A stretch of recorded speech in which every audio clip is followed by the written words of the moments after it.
It is predicted that on July 11th, 2024, former President Jimmy Carter will die. I do realize that no skeptic will believe that predicting the date of Jimmy Carter's death will be anything more than luck or coincidence, given his age of 99 years old and him currently being in a hospice. That is why it is also being predicted that on July 19th, 8 days after the predicted death of Jimmy Carter, whose name is also James Earl Carter, will be the death of James Earl Jones, the voice of the Lion King and the voice of Darth Vader. Jimmy Carter was born in 1924 and will die in 2024 because the 2424th word, 2424th word, in Strong's Greek Concordance is the word Jesus. Jimmy Carter, JC, hints at Jesus Christ.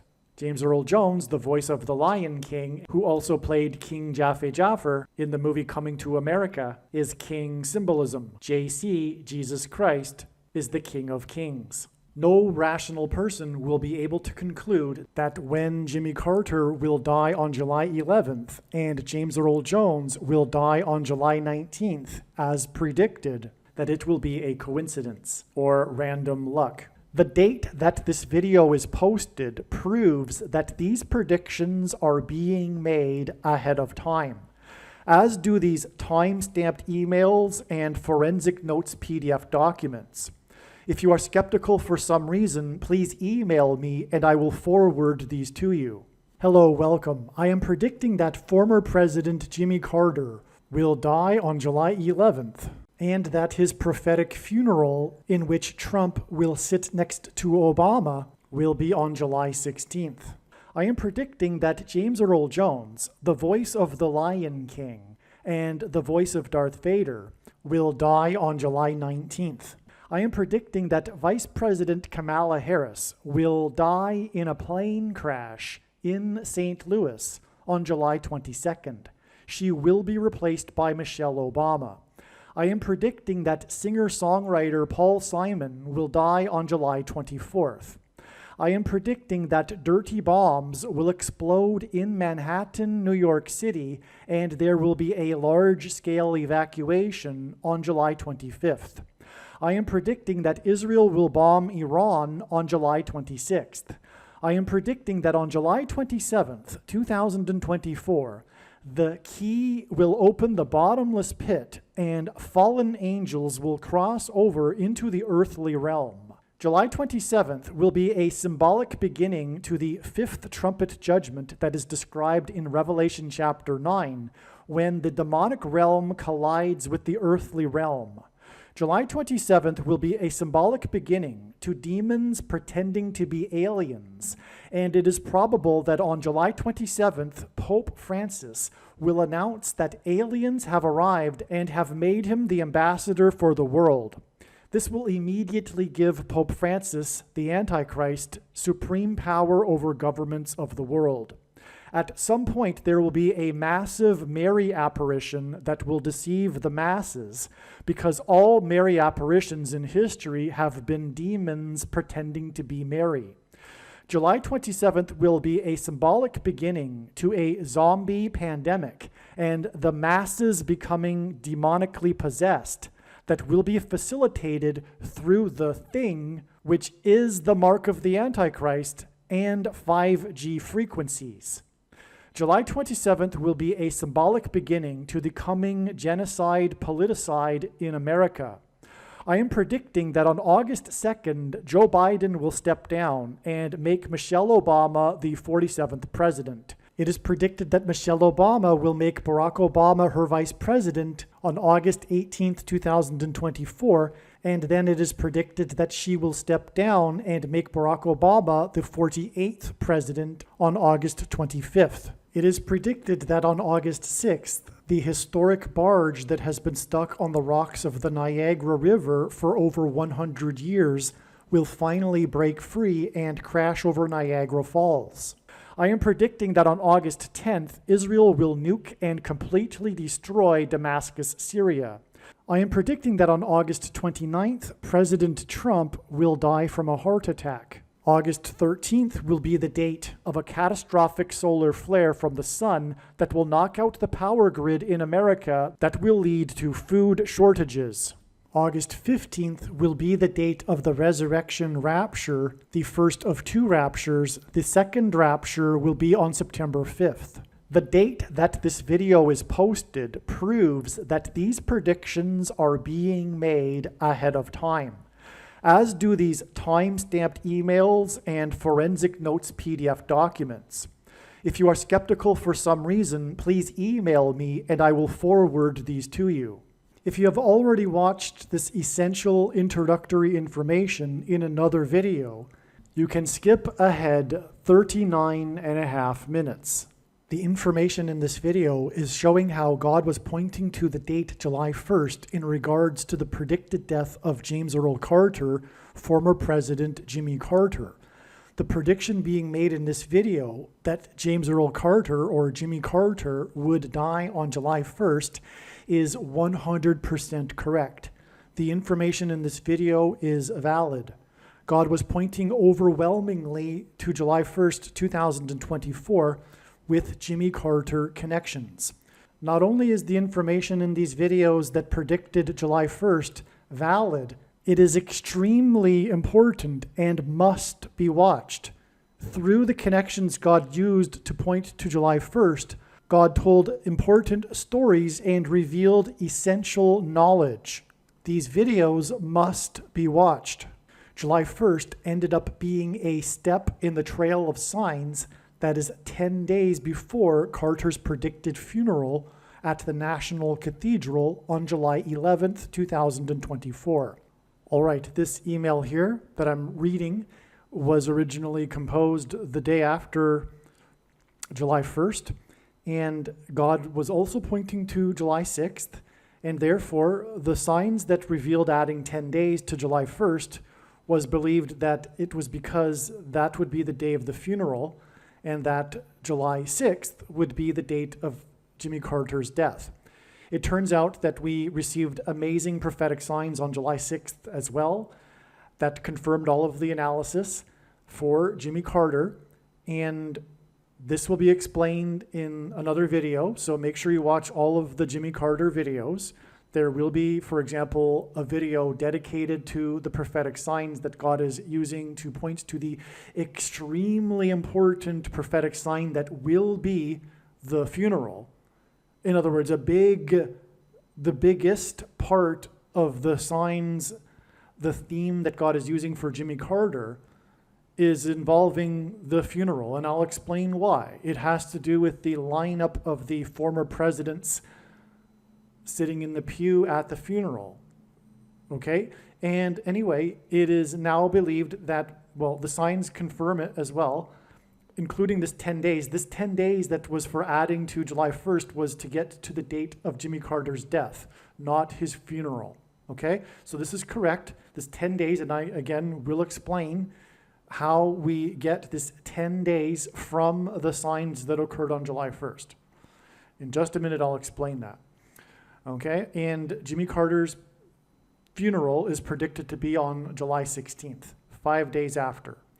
Now, the rest of this paragraph here, I simply speak about how this movie, which was being pointed to on July 1st, this movie named How to Lose a Guy in 10 Days, believe it or not, you'll see this is a movie God pointed to, and believe it or not, if you are new to this, even this concept of God using pop culture, well, get used to it because this is how it works. God is highly involved in the world. That's the thing that surprises people. Even Christians will be shocked to learn how involved God has been throughout the years in history. All right, and that's proven with these prophetic signs, including, and again, this movie, How to Lose a Guy in 10 Days. It's a movie about do's and don'ts, which is a hint at the 10 commandments. All right, this will be explained. Well, anyway, again, so we received the sign, this movie, it hinted at adding 10 days. We get July 11th. There's far more confirmation than only that. All right, and that's the rest of this paragraph, and I'll just continue on here. The question is, how did God point to this movie, How to Lose a Guy in 10 Days? One of the extremely profound ways in which God pointed to July 1st was that it was 1,290 days after the first Israeli took the thing on December 19th, 2020. This was also the day that the leader of Israel, Benjamin Netanyahu, took the thing. In the last verses of the prophetic book of Daniel, there is a mention of a period of 1,290 days following the setting up of a spiritual abomination on the Temple Mount. The Al-Aqsa Mosque on the Temple Mount is a spiritual abomination, as is the Dome of the Rock. In fact, this is a typo. I really, in fact, mean to refer to the Dome of the Rock. The Al-Aqsa Mosque and the Dome of the Rock are the two mosques on top of the Temple Mount, but I'm specifically referring to the Dome of the Rock, the golden dome in the iconic images of the Temple Mount, the mosque with the golden dome. Okay, so the Dome of the Rock on the Temple Mount is a spiritual abomination, and it was completed in 688 AD. 688 AD plus 1,290 years was 1978, the year of the Camp David Accords that were brokered by President Jimmy Carter.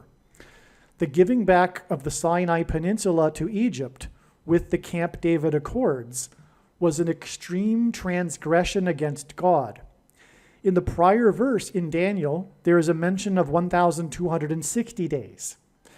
688 AD plus 1,260 years was 1948, the year that Israel was reborn after 19 centuries. In other words, the 1,260-day years connection to 1948 is a second witness that confirms the relevance of adding 1,290 years to 688 AD to get 1978, the big year prophetically for Jimmy Carter.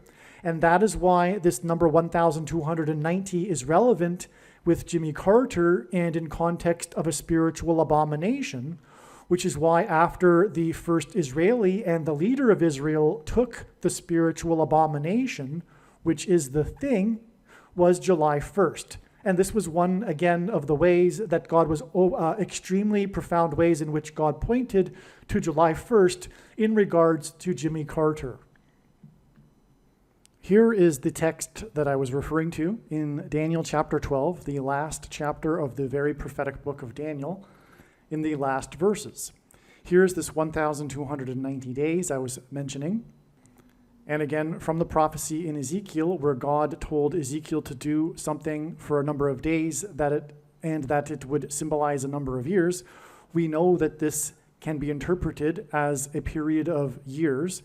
And anyway, we are also here in this passage, there is a mention of this abomination, all right? So there's a spiritual abomination happening in this passage in context of the 1,260 days.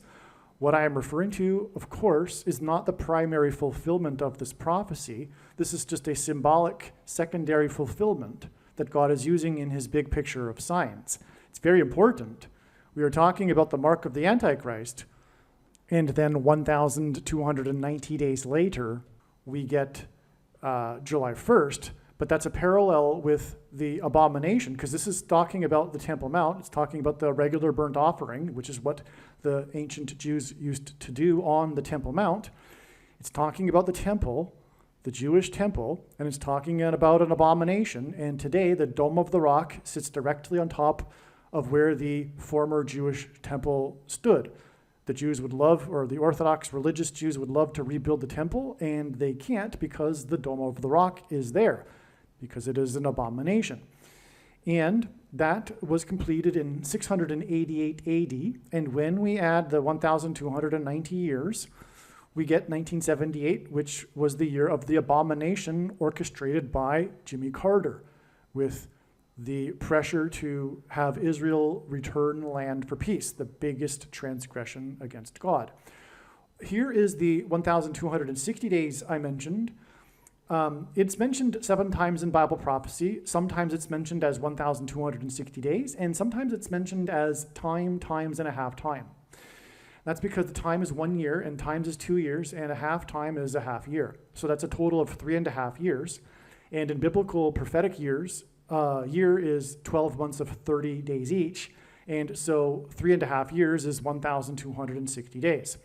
And if we add this to the Dome of the Rock, just like we added the 1,290 days, we get 1948, the year that Israel was reborn.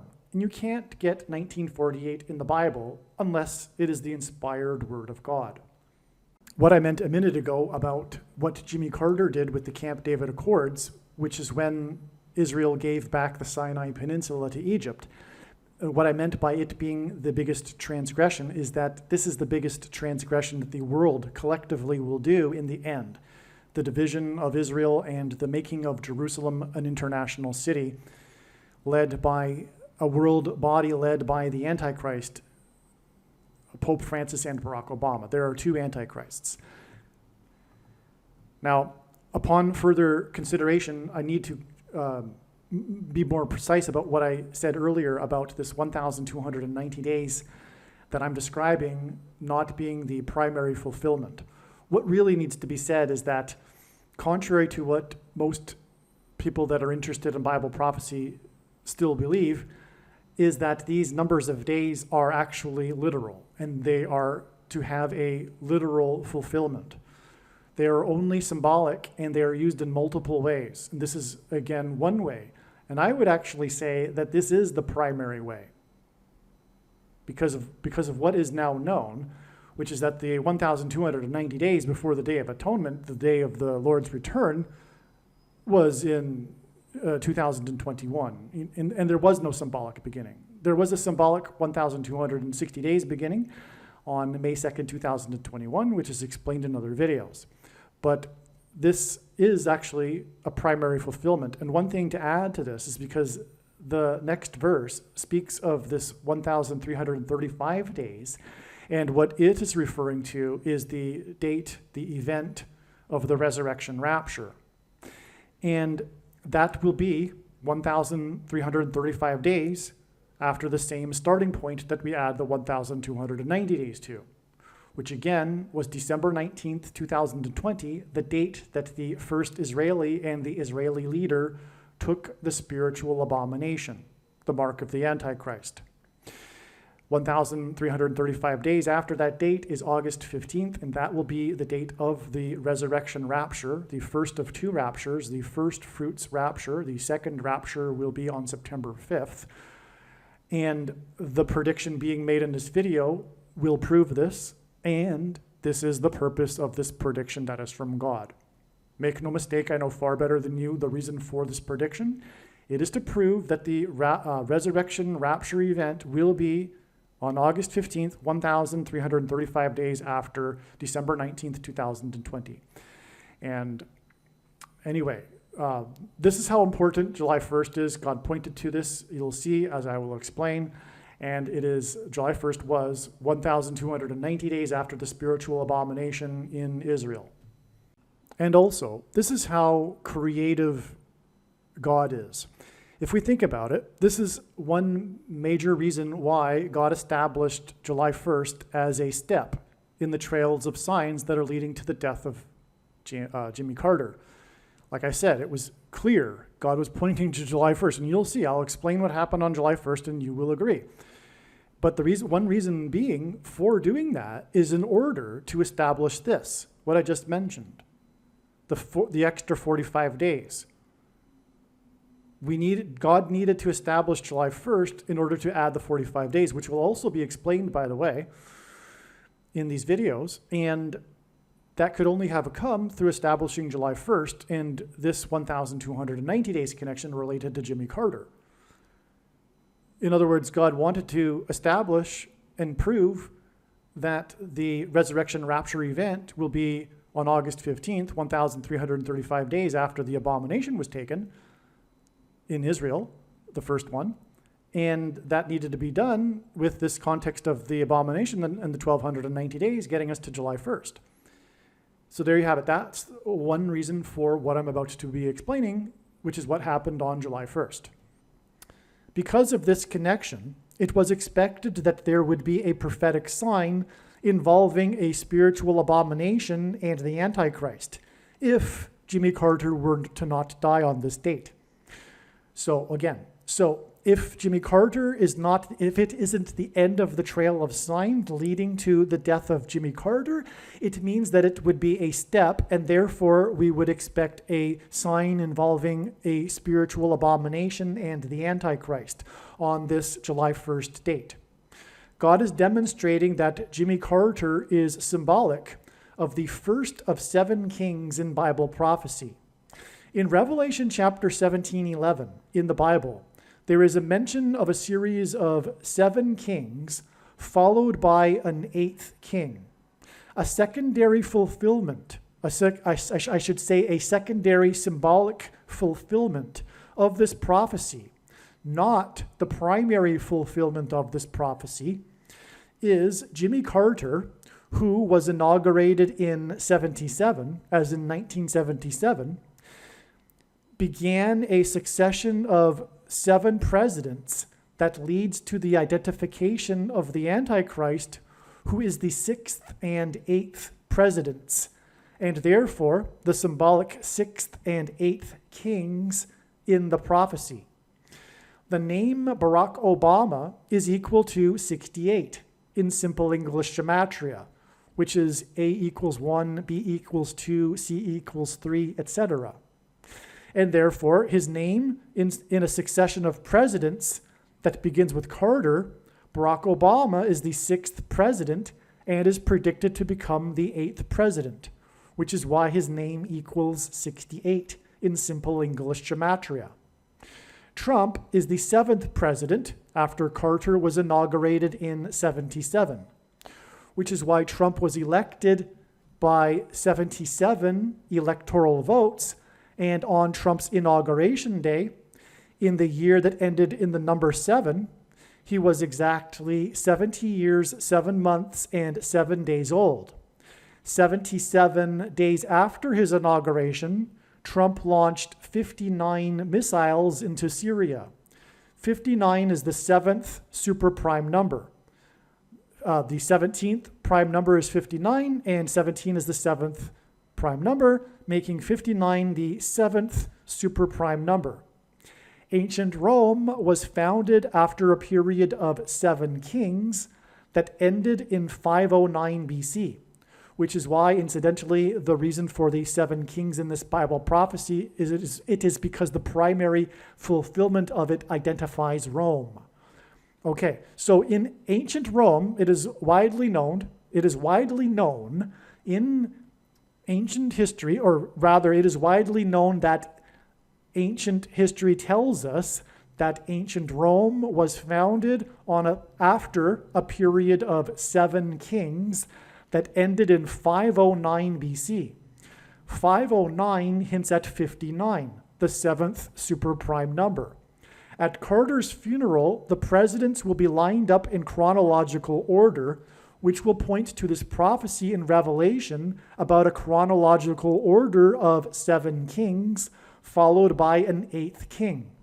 Trump, the 7th king, and Obama, the 8th king, are predicted to sit next to each other at Carter's funeral. In the prophecy, it is said that the 8th king was, is not, and will be again. Obama was the president, is not the president, and it is predicted he will become the president again on August 25th, 2024. The predicted funeral on July 11th will be exactly 509 days after Carter first went into a hospice, and this hints at the succession of kings in Rome that ended in 509 BC. George W. Bush will also be sitting in the row of presidents at Carter's funeral, and Bush will turn 78 years old In other words, his 78th birthday will be the date it is predicted that Jimmy Carter will die, on July 6th. His age of 78 will hint at the 7th and 8th kings in the prophecy. George W. Bush is the 5th king in this fulfillment of the prophecy, and it's only symbolic, and it's a secondary to the primary one, as I said. But George Bush was the 5th king after Carter in this fulfillment of the prophecy, and the prophecy speaks of the first 5 kings being similar and having left the scene before the 6th through 8th kings. As mentioned, on July 1st, it was expected that either Jimmy Carter would die or there would be prophetic signs that provided king and spiritual abomination symbolism. On July 1st, the Supreme Court ruled that the president is entitled to immunity from prosecution for official acts of his duties as president. President Biden is not the symbolic 8th king in this prophecy because he is a puppet of Obama's people in the permanent government ruling class of Democrats in Washington, otherwise known as the deep state. In response to the Supreme Court's decision, acting President Biden delivered a speech about how America was founded on the notion that it would not have kings, which is ironic and prophetic because, like everything the left claims these days, the opposite is true, and Biden, the puppet of Obama and his people, is America's first king dictator. Also, in the Supreme Court's dissenting opinion, Justice Sotomayor, Obama's first appointee, said that America now has a king. She used the word king for America's leader on the date it was expected there would be a symbolic Antichrist king sign. Prior to July 1st, we also expected a sign with spiritual abomination symbolism. On this date, famous Hollywood screenwriter Robert Towne died at the age of 89. Robert Towne died on July 1st, this date that we were expecting a spiritual abomination. And he died at the age of 89. Robert Towne died at 89, exactly 1,711 days after the death of famous Hollywood movie producer Robert Evans died at the age of 89. So they both died at the age of 89. 89 is the 24th prime number. These two men worked together in Hollywood, and their two deaths at the age of 89, which hints at the 24th prime number, hints at Jimmy Carter, who was born in 24, as in 1924, and will die in 24, as in 2024. Jimmy Carter's initials, JC, hint at Jesus Christ, and G2424 in Strong's Greek Bible Concordance is the word Jesus. Robert Towne's death on 7/1, July 1st, 7/1, 1,711 days after the death of Robert Evans, hints at the prophecy in Revelation 17:11 about the 7 kings followed by an 8th king. All right, so the 1,711 days hints at Revelation 17:11, which is why Robert Towne died on the day the Supreme Court Justice said that America now has a king. This hints at the coming Antichrist king, who will be defeated by the King of Kings at his second coming in 2024. If the starting date is not included in the calculation, this period of 1,711 days in between the deaths of Robert Evans and Robert Towne is also 1,710 days, and 171 is the 18th triangular number, and 18 is equal to 6 plus 6 plus 6, and 666 is the number of the Antichrist in Bible prophecy. In Bible prophecy, the period of the Antichrist's rule is symbolized by 7 years. Robert Evans is credited with making Paramount Studios a major success after ruling as its chief for 7 years, as in the Antichrist's period of 7 years. Robert Towne won the Academy Award for Best Screenplay for his movie Chinatown, which Robert Evans produced. The movie starred Jack Nicholson, and during its production, Nicholson learned from a reporter that his deceased sister and mother were in reality his mother and grandmother, which was an eerie coincidence, given that in the movie, which Nicholson was filming at the time of him learning this, Nicholson's character learns the shocking secret that Faye Dunaway's character is both the sister and the mother of another character as a result of incest with her father at the age of 15. The movie was directed by Roman Polanski, who is known for the sexual relationship he had with a 13-year-old girl. Polanski's pregnant wife, Sharon Tate, was murdered by Manson family members.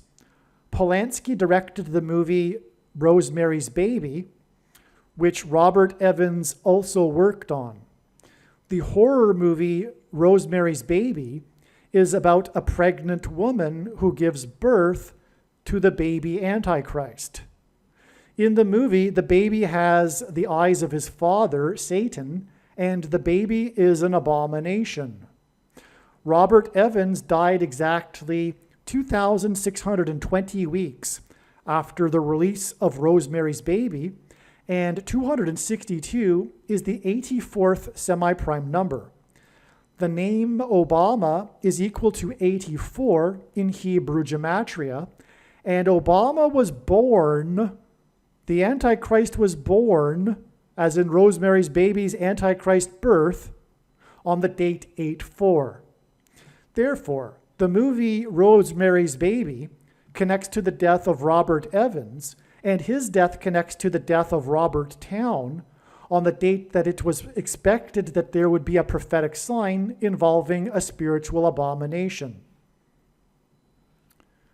Robert Evans's last movie that he produced was How to Lose a Guy in 10 Days, which is why it is predicted that Jimmy Carter's prophetic funeral, in which the presidents will be lined up in chronological order, will be 10 days after the death of Robert Towne, which was the same day that the Supreme Court Obama appointee said that America now has a king, as in the Antichrist king, Barack Obama. What is also amazing is that on July 1st, the date that we were expecting a sign involving Jimmy Carter and his death, was the day that the Jimmy Carter Presidential Library announced that for Jimmy Carter's 100th birthday celebration, the library is planning to have a film festival, a movie festival, and the festival will be running from 10 a.m. until 10 p.m.,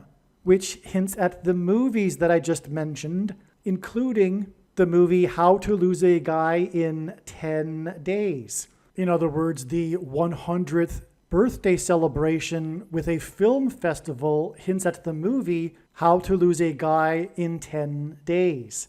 100 hints at the number 10. What is also interesting too is that Jimmy Carter set up the Georgia State Film Office after the success of the movie Deliverance during the time that Jimmy Carter was the governor. Georgia went on to become a place where movies are made, and this started when Jimmy Carter was the governor of Georgia. Deliverance hints at the deliverance from the Antichrist of God's faithful through JC, which is why Jimmy Carter's initials, JC, hint at Jesus Christ.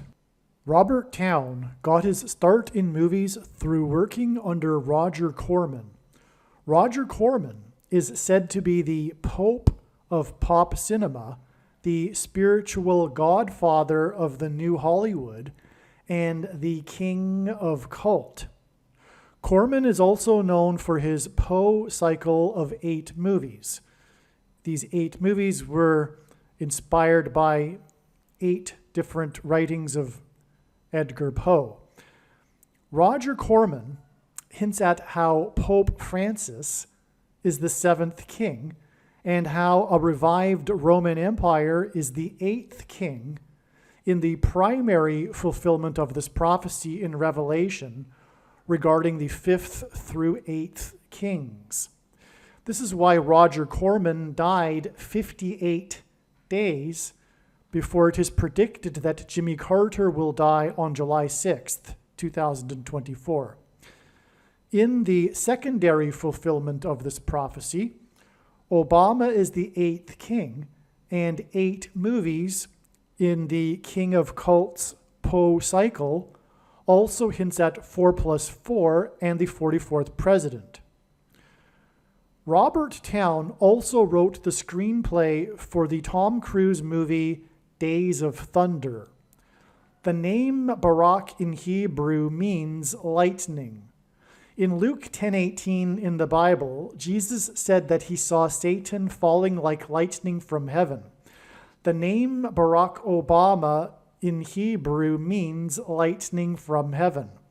Barak means lightning, Bama means high place, which in the Bible is a metaphor for heaven, as it is said that Lucifer fell from the high place, and O, in the language Jesus would have spoken, Aramaic, is the word from. And so Barack Obama means lightning from heaven. Either Jesus didn't know what he was saying when he said this, or he knew that there would be a famous president named Barack Obama and said this anyway, knowing that it would confuse us, or he was revealing the identity of the Antichrist. Obviously, the latter option is the only one that makes any sense. Days of Thunder was released on June 27th, 1990, exactly 34 years and 1 month before what is predicted to be 7 Thunders Day on July 27th, 2024. July 27th, 2024 will be a symbolic beginning of the 7 thunders of judgment that are mentioned in the book of Revelation. In other words, 7/27 or July 27th, 2024 will be the beginning of the Days of Thunder. The 7 thunders will be supernatural phenomena such as demons pretending to be aliens and the demonic possession of the masses. 34 years and 1 month hints at 341, the 110th semi-prime number, and 110 is symbolic of the walls of security of Jericho that collapsed in God's judgment. Joshua, who led the Israelites before the walls collapsed, died at the age of 110, and this is why the twin towers that collapsed on 9/11 were 110 stories high. 34 years and 1 month is also 409 months, and 409 is the 40 plus 40th prime number, which hints at the 44th president, whose name means lightning. And again, this 409 months is a connection from the release of the movie Days of Thunder. To confirm his signs and connections, God pairs the numbers 23 and 44 together, as the 44th president is also the basketball president who wore jersey number 23 in high school. Robert Towne's Days of Thunder cost 2 times 30 million, which hints at 23, to make, and it was released 44 days before the release of Robert Towne's sequel to his Chinatown movie, The Two Jakes.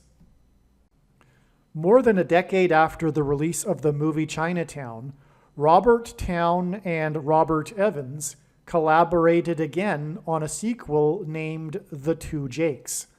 It is said that The Two Jakes faced a troubled production and went through several years of development hell.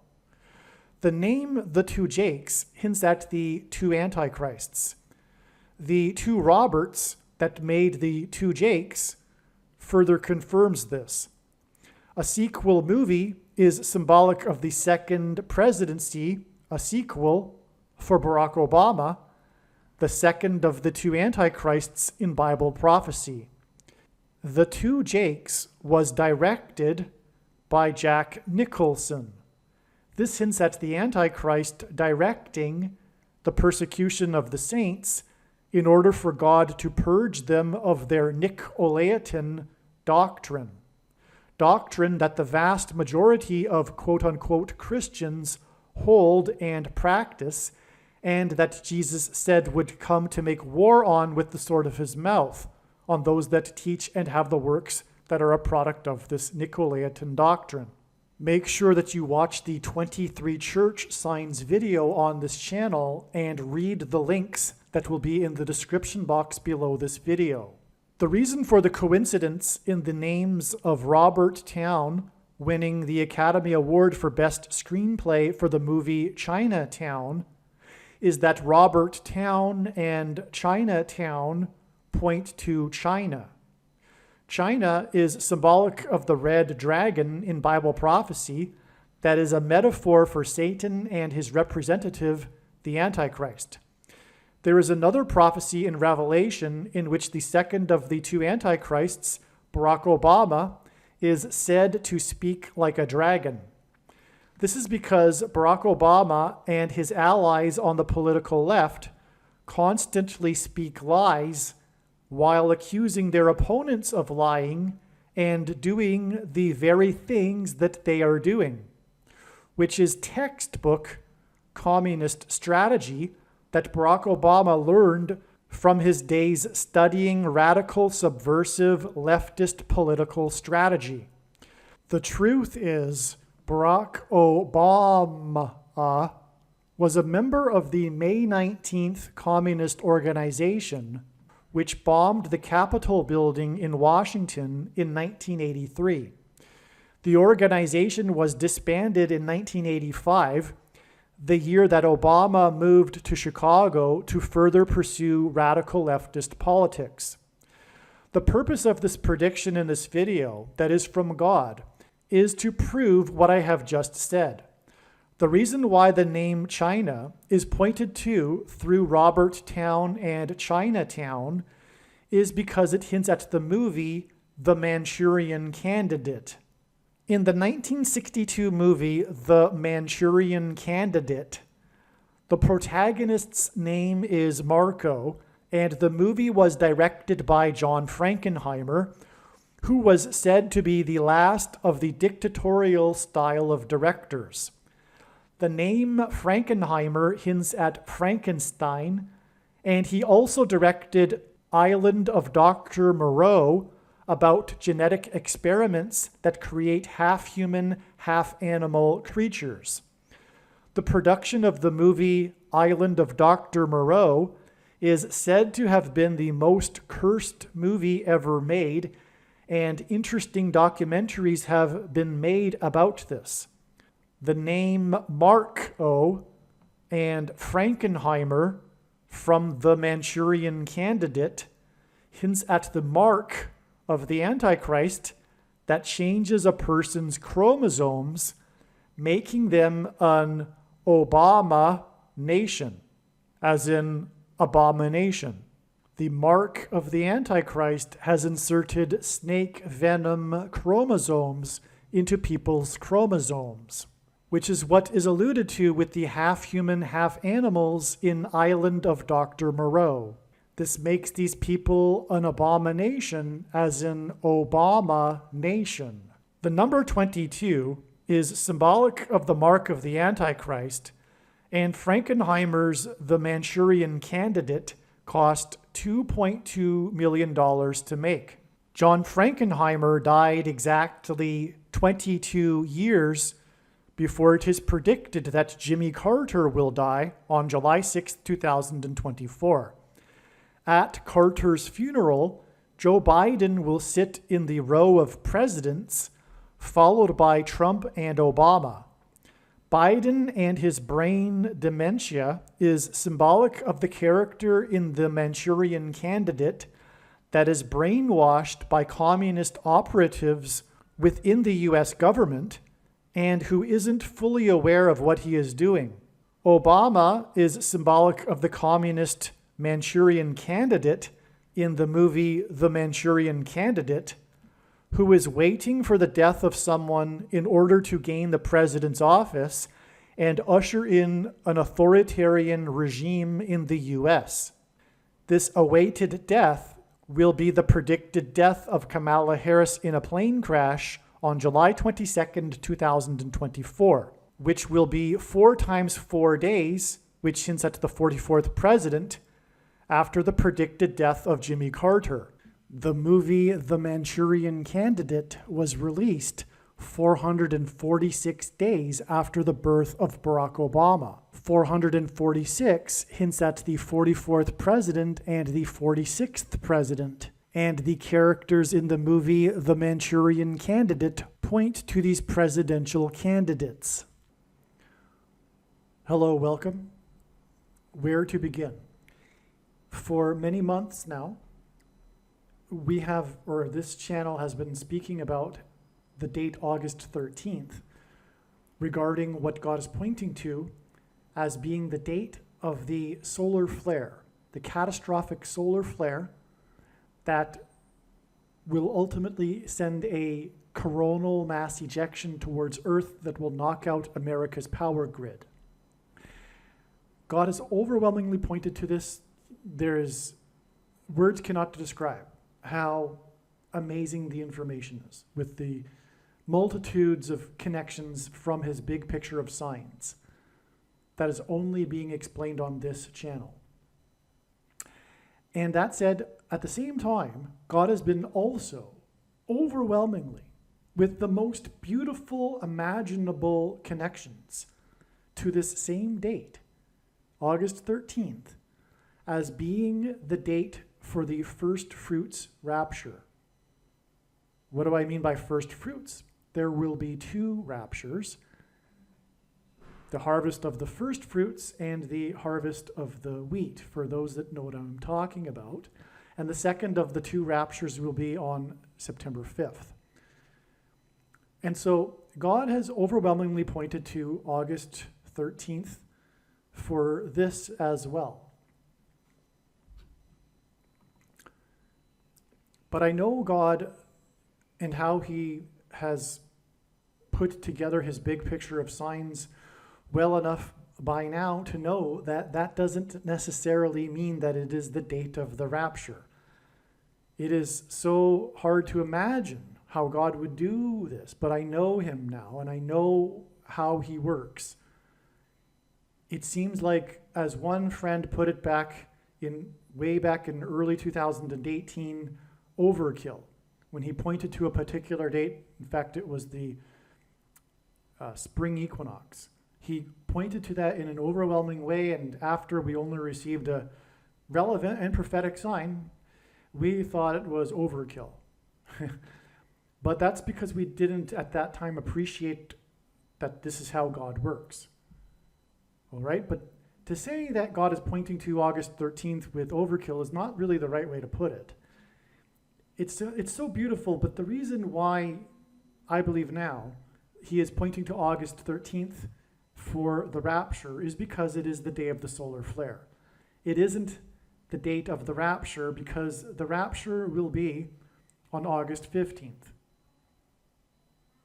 Well, actually, to be more precise, I believe it is very likely, in fact, I do believe that it's overwhelming, the evidence, that the rapture will occur on the 15th Israel time and on the 14th US time.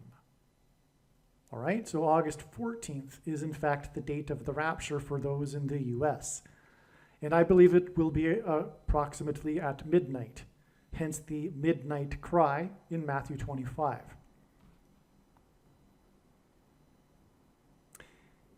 It is said that solar flares, or rather coronal mass ejections that are a result of solar flares, speed through space, and they take time to reach Earth. The fastest ones take 15 to 18 hours, is what I have read. And so if the solar flare will happen on August 13th, as God is saying it will, through his big picture of signs, and I mean that literally, God is saying that, and it is possible to know these things, as Amos 3:7 says, God does nothing without his servants first knowing. And God is saying that the solar flare will happen on August 13th, but it does take a couple of days, or rather even the fastest ones take a day and a half to reach Earth.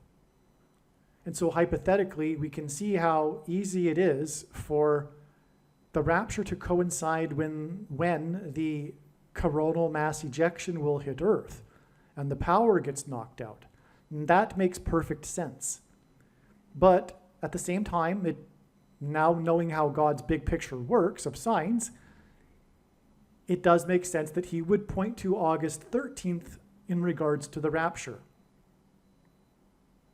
But then also confirm that it would be a couple of days later with some other connections, which I'll get into here. And I will be making a lot of videos regarding this information, regarding how God is pointing to August 13th. And there will be these rapture videos talking about the rapture symbolism that is pointing to August 13th, but it won't be, I don't think now, on August 13th. It will be a couple of days later when the coronal mass ejection will hit Earth. And I'll just give you something to start with, and believe me, it is only nothing. It is only, I don't say nothing, but I mean it is only one little thing because of it being a thing among many, many other amazing things. But the date, August 13th, gives us the 13th of the month, and it is the 9th of Av in the Hebrew calendar.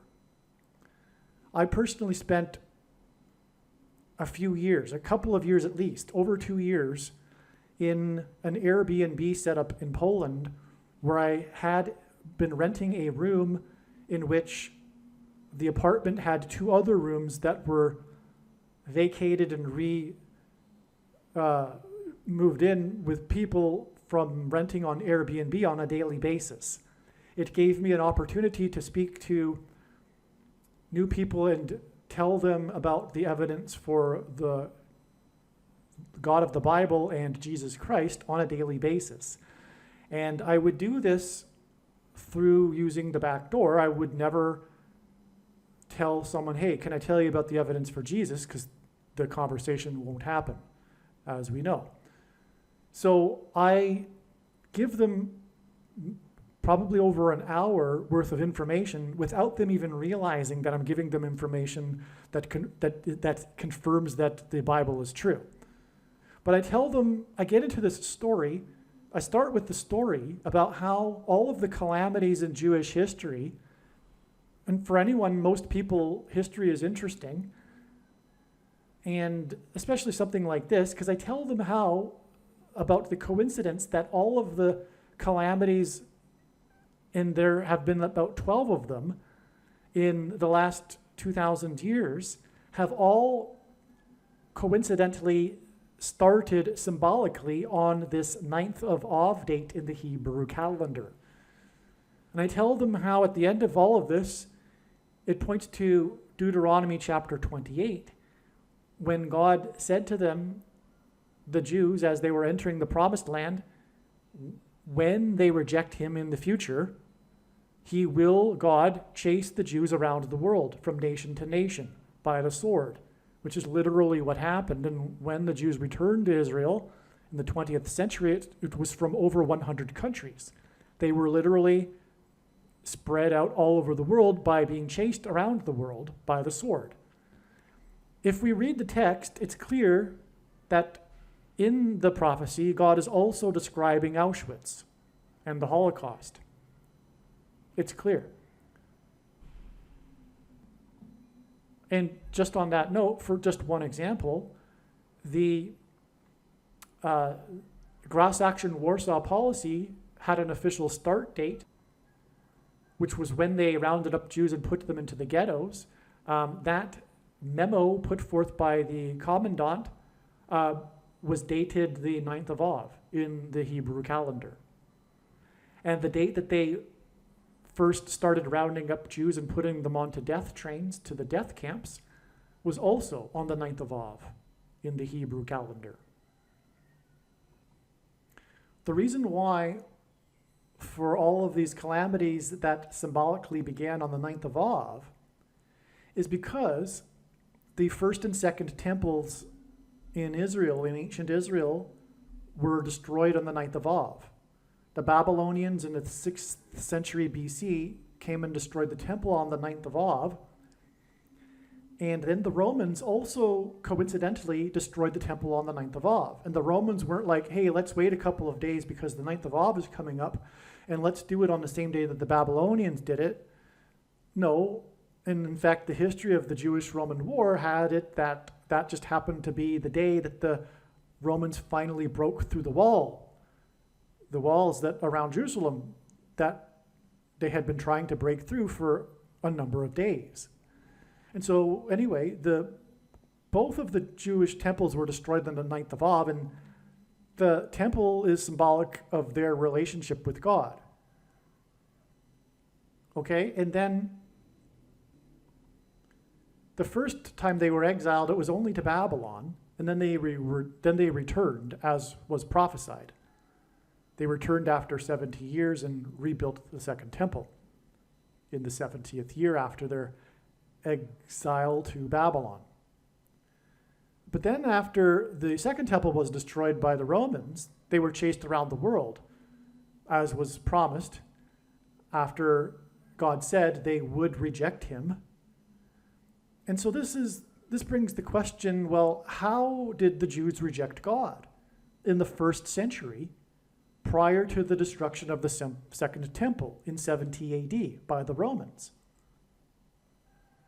Because the calamities, again, in all of the history symbolically began on the 9th of Av, and I could go through the list, but it would take a while. And that's because of the first and second temples. And so they were chased around the world after the second temple was destroyed. Well, the question is, again, how did the Jews reject God in the first century AD, just prior to the destruction of the second temple? And the answer is by rejecting God, Jesus.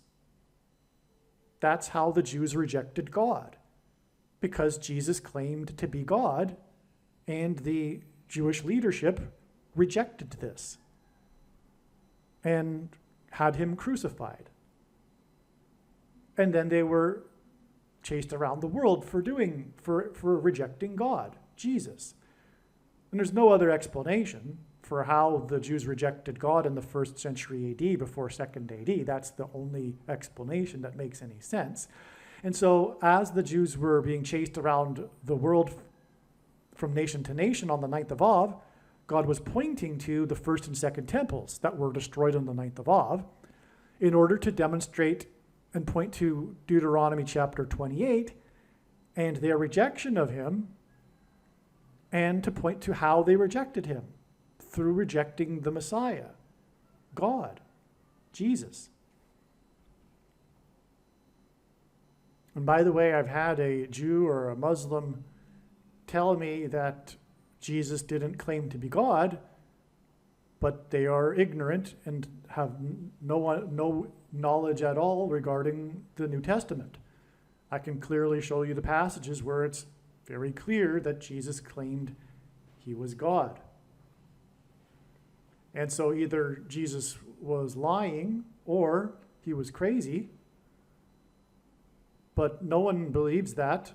Even the atheists say that Jesus was a good person and had wise teachings, so he wasn't a liar or crazy, so obviously he was telling the truth.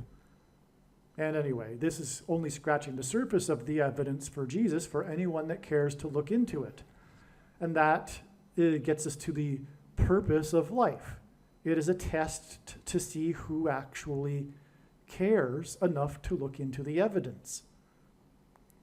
And why is that a test? Why is that a relevant test? Because it demonstrates the person's interest in righteousness. because Jesus claimed to be God and claimed to have died in order for that sin could be atoned for, and so that man could be reunited with God. And so that's why it is said that believing is deemed worthy of being deemed righteous. As it is said in the Bible, Abraham was deemed righteous for having faith and trusting God. And so that's why it is a test. It's essentially a test of righteousness. There are many quote-unquote Christians that will also say that that's where it ends, but it doesn't. It's not intellectually agreeing with a particular doctrine that enables us to be saved. We are saved through Christ's Spirit and being born again, and through, after coming to faith, living out the rest of our life with faith. Faith is a doing, it is an action, which is why the second part of salvation was illustrated with Abraham when he was requested by God to sacrifice his only son, Isaac, at which point God said to Abraham to stop as he was about to do it, as God said to him, "For now I know that you fear me."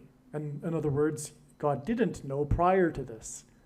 Contrary to what the Gnostic Calvinists say, things aren't predetermined, and God does not know everything, otherwise we wouldn't have free will.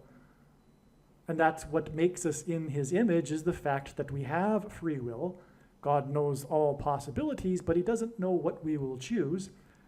That's why he said to Abraham, he didn't know prior to Abraham following through and trusting God with his faith, with his actions. And so demonstrating our faith like Abraham typically involves risk and sacrifice, which is the purpose of the end times period and the test of faith through the Antichrist for Christians that haven't already yet demonstrated their faith through action that involves risk and sacrifice. And we are called to sacrifice our lives, which most quote-unquote Christians have not done yet.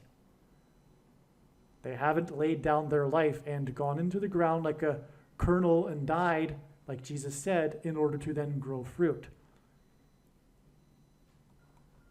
Being born again implies a death of the self, but in a literal sense, it's not just something that you say. It's not just something you intellectually agree with. Now, I just want to take a couple of minutes to just quickly explain a couple of things here in this video as to how it was first came about, how this discovery is of August 14th and 15th confirmed, how it was first inspired and then confirmed, and how it involves the death of Jimmy Carter, the predicted death of Jimmy Carter tomorrow, July 1st.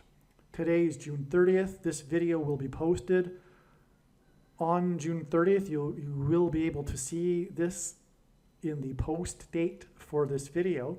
However, there are many other videos that were made and posted many days ago regarding the predicted death of Jimmy Carter on July 1st.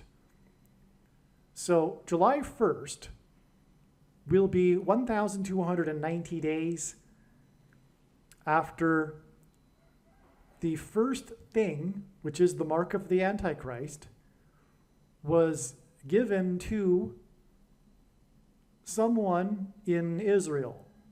Okay? So God has used the first day, the date on which the first American took the thing. okay, which was December 14th, 2020. This date is so very, very important in God's true big picture of signs, patterns, and connections, which is only being explained on this channel.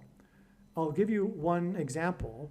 The two eclipses, the paths of totality of them, the one in 2017 and the one in 2024, which crossed over each other in the middle of the country and engendered an X over the nation, have point to the dates of these eclipses point to the middle date, which was December 14th, 2020. And this is relevant because X's are a product of two straight lines intersecting each other at their midpoints. Okay, so an X in itself hints at the midpoint. And so the midpoint date of the two eclipses that engendered an X is December 14th. An X is symbolic of the mark of the Antichrist, because the inverse of the mark of the Antichrist described in Ezekiel chapter 9 would have been a Tav letter, a Tav mark, and in ancient Hebrew, the Tav letter was an X. God has confirmed this in so many ways in his signs that X's are symbolic of the mark of the Antichrist. But another main reason why the mark of the Antichrist is symbolized by an X is because an X resembles chromosomes.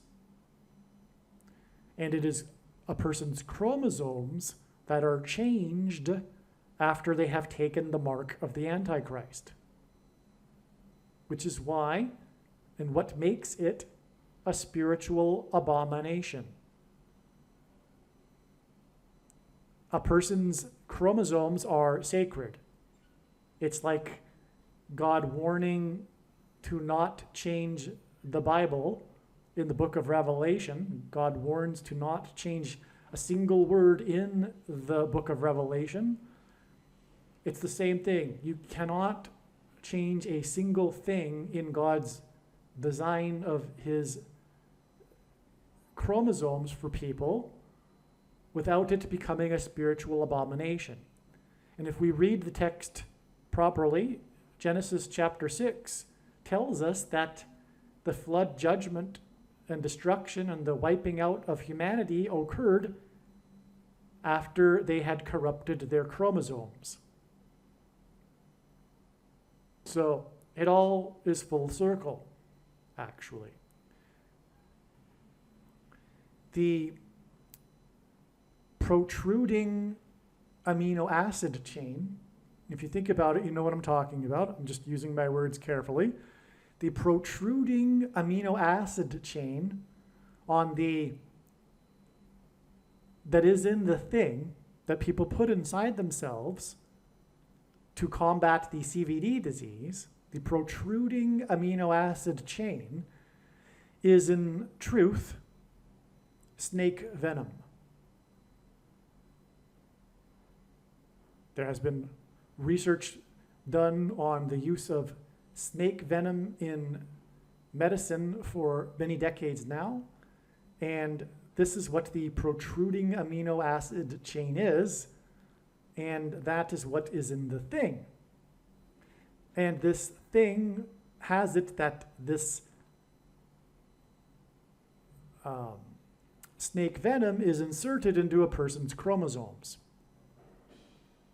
and the snake is the big symbol of evil in the Bible and the symbol of Satan. And so that's why Satan has his mark in people who have taken the mark of the Antichrist. And make no mistake, the thing is the mark of the Antichrist in its current form. It does not need an additional something to go with it, nor does it need an additional form of false religious worship to go with it to make it the mark of the Antichrist, nor does it need a supposed new age of dispensation after supposedly all quote-unquote Christians will be raptured. In fact, one of the main reasons why most quote-unquote Christians have already taken the mark of the Antichrist is that it is judgment for this doctrine that Jesus said he hates. It is the Nicolaitan doctrine of our day that Jesus said he hates in the book of Revelation and is coming to make war with the sword of his mouth on those that teach and have the works that are a product of this Nicolaitan doctrine, which is the doctrine that talks about the dispensation of grace supposedly ending, and then what is written to the seven churches only applying to those that are left behind, etc. Obviously, that is ridiculous because those letters were written to the churches in Asia Minor, but the people that follow the Nicolaitan doctrine simply believe what they want to believe. They do not want to believe what is the Bible clearly saying, and this is just one example. They don't want to believe that what is written to the seven churches applies to them, for example.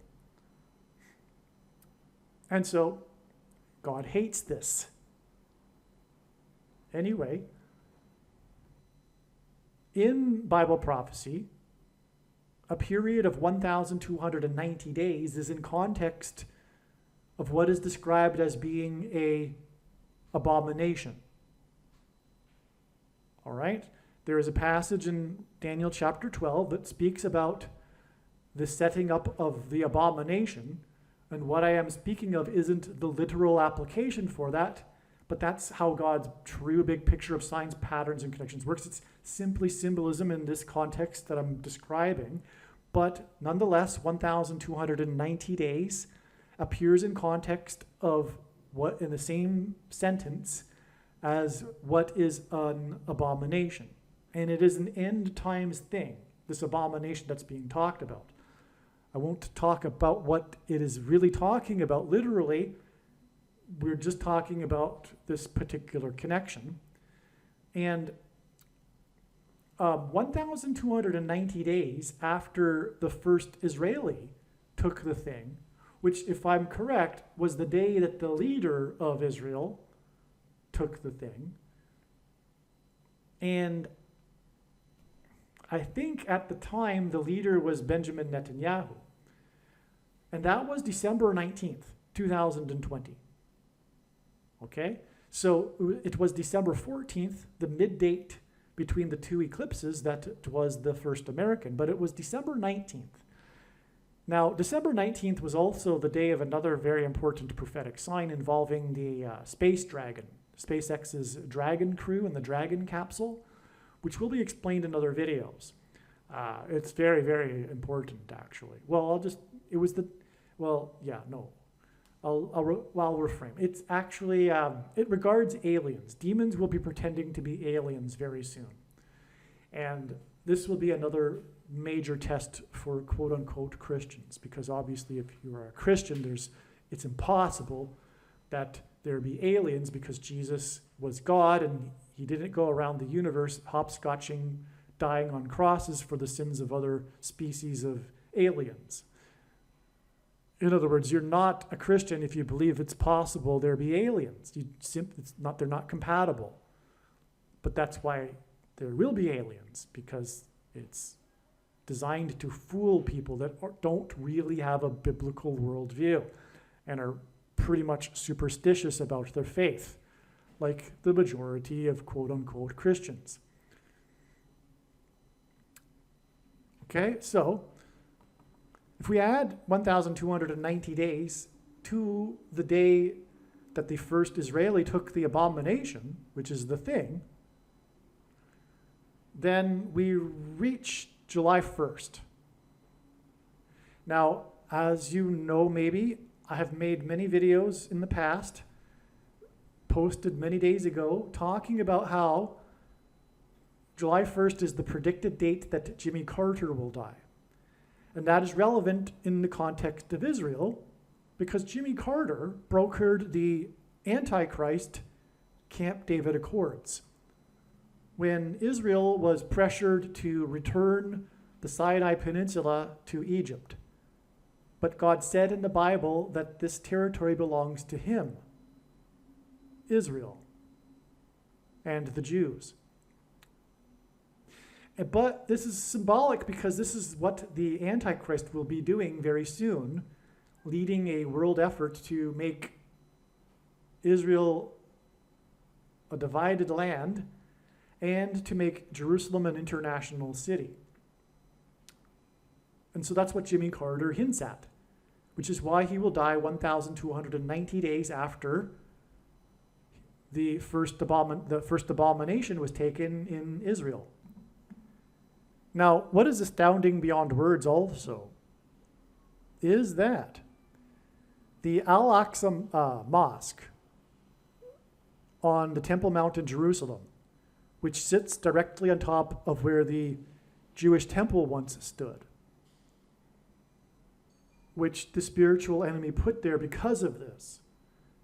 In other words, Satan put the Al-Aqsa Mosque on top of the location where the Jewish temple stood because it is Satan's prerogative to frustrate the restoration of Israel. Okay? So that Al-Aqsa Mosque was completed in 688 AD. And if we add 1,290 years, we get 1978, which was the year of Jimmy Carter's Camp David Accords. And that hopefully has dropped your jaw if I have explained it well enough. Okay, again, we are talking about the predicted death of Jimmy Carter 1,290 days after the first Israeli took the abomination. The number 1,290 occurs in context of the last verses of the last book of the book of Daniel regarding the temple and the Temple Mount. And in fact, it speaks about the abomination that will be set up on the Temple Mount. And it speaks of this 1,290 days.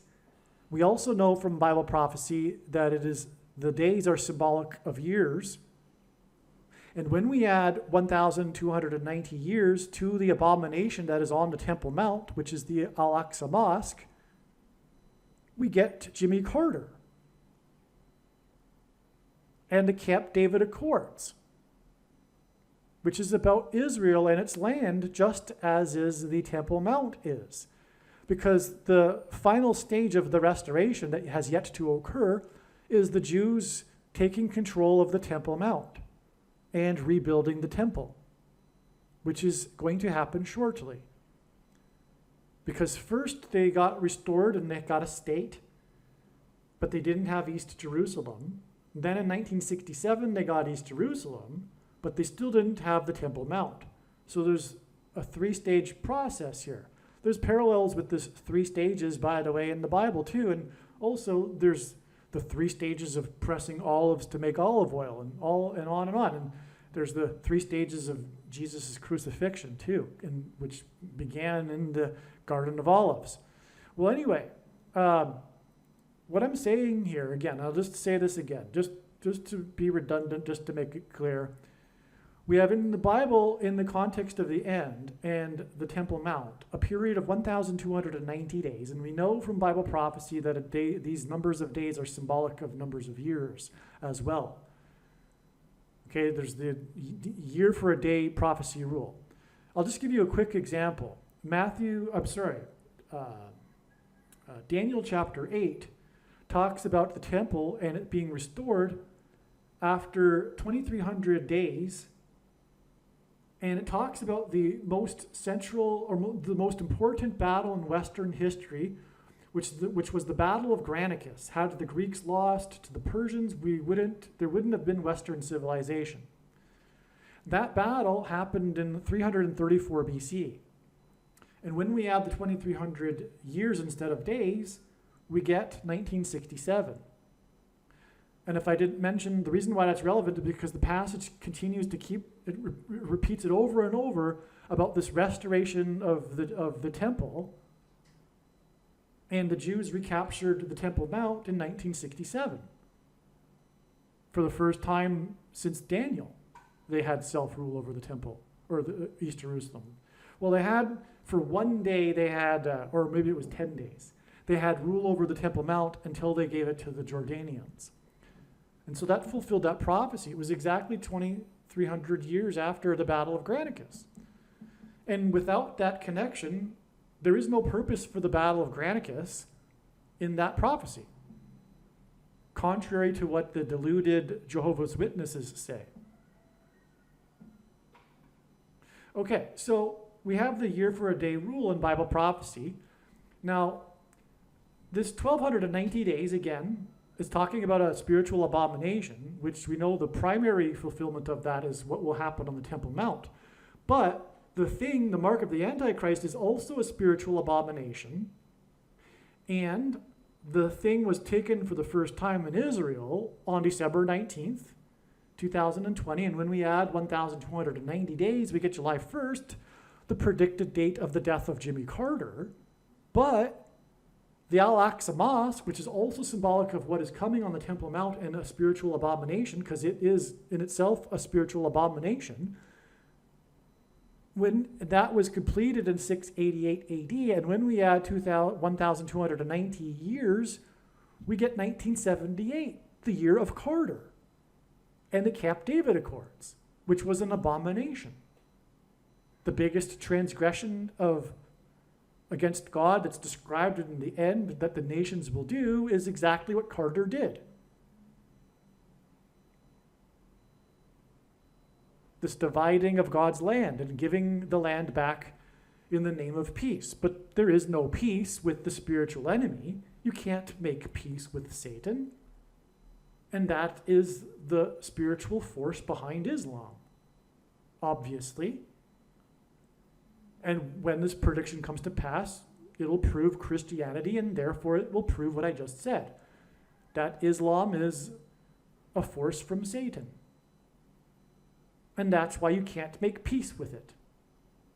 And any attempt to make peace simply emboldens the enemy, because they will never stop. Their goal, the goal of Islam, is to destroy God's people, which includes Israel. For anyone new to all of this and perhaps was confused about the conflict in the Middle East, well, there's a reason why you're confused, or there's a reason why you had the wrong beliefs, is because the only way this conflict can be properly understood, like anything in the world, is through a spiritual perspective. As it says in the Bible, the beginning of wisdom is the fear of God, the God of the Bible. And you can't understand this conflict without understanding it from the spiritual perspective. No matter how hard you try, you need to understand what is really going on. And what is really going on is what I just described. And that's why Jimmy Carter was not a man of God. I'm not saying he is not going to make the kingdom. I don't know. But I will say that in God's signs, he is symbolism for the spiritual enemy. And his brand of Christianity in God's signs is not true Christianity. In other words, he was in a way a deceiver, which is why the Democrat Party nominated him, by the way, this obscure governor from nowhere that became the president overnight. It's because they thought it would be a good idea to get this lefty guy that basically has the same values as the secular leftists, but presents himself as a Christian from the South, and so, well, this would be a good image. He's going to get some votes for us that we wouldn't be able to otherwise get, was their thinking. So let's nominate Jimmy Carter, because he has our values, but he's a Christian from the South. It'll fool some people.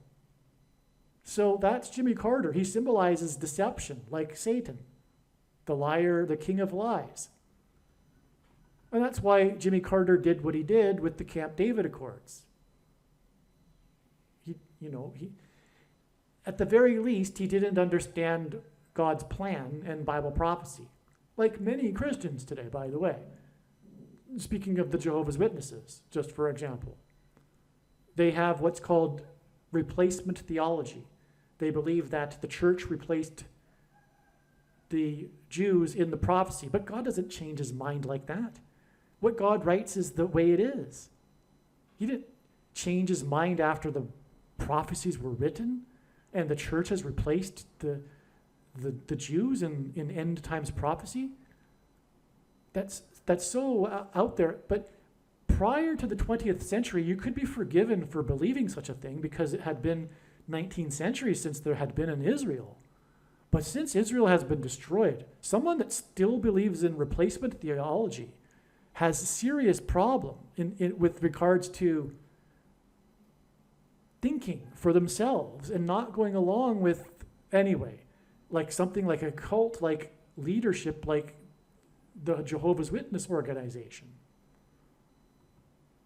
79 times in the New Testament, the word Israel is used, and not once does it refer to the church.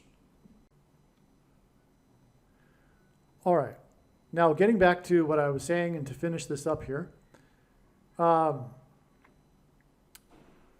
the 12th chapter of Daniel lists 3 periods of time. The second one is the 1290. And by the way, when we add the first of the 3, which is 1260, if we add 1260 years to 688 AD, we get 1948, which is the year of the rebirth of Israel. And so you can't get as clear as day 1948 in the Hebrew Old Testament, written over 2,000 years ago. You can't get the year of the rebirth of Israel and it be an accident. All right? Again, it's clear. For someone who's not Christian, has never opened the Bible, you can open it and go to Daniel chapter 12. And it talks about the end. The title of the chapter is The Times of the End or something to that effect. And it's this last chapter of the very prophetic book of Daniel, and it talks about the end. And it talks about this spiritual abomination that will be set up on the Temple Mount. It's talking about the end, right? And anyway, it talks about a period of 1,260 days, okay? But as I said and explained, there's this day for a year rule in Bible prophecy. And when we add 1,260 years to the year that the Al-Aqsa Mosque was completed in 688 AD, we get the year that Israel was reborn. That isn't the only way from the Bible we get 1948, by the way.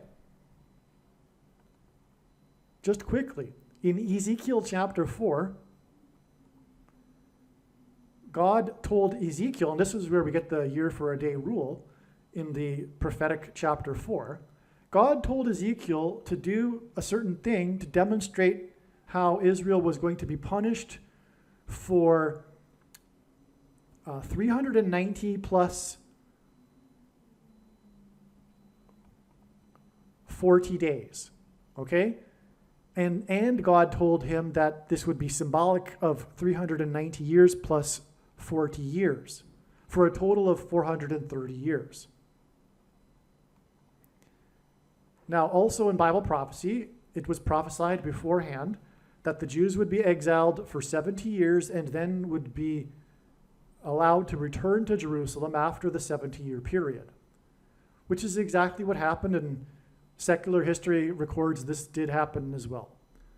After 70 years, literally, exactly. Okay?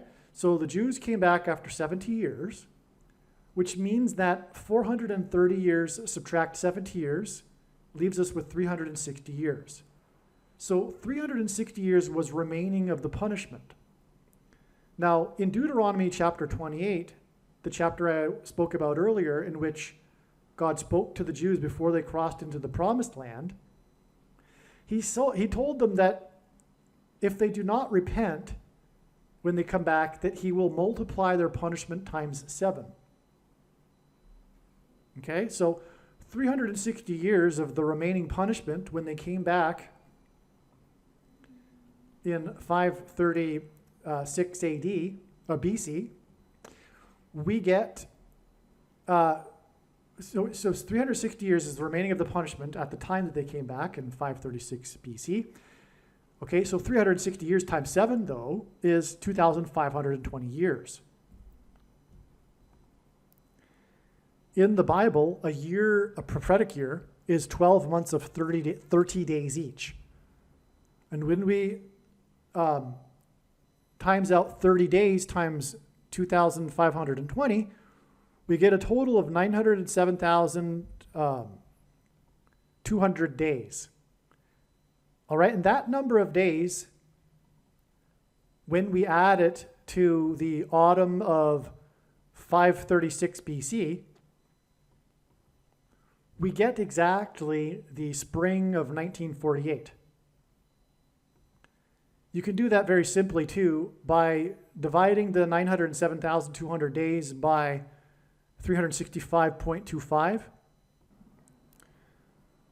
365.25 because an average year, because there are leap years in which there are an extra day in the calendar. So 365.25, if you divide that into the 907,200 days, you get 2,484.8 years. All right? Now, if you add, they came back in the autumn of 536, so if you do negative 536.25, all right, because it's 536 years back, plus an extra quarter of a year because you're talking about the autumn. And then you add the 2,400,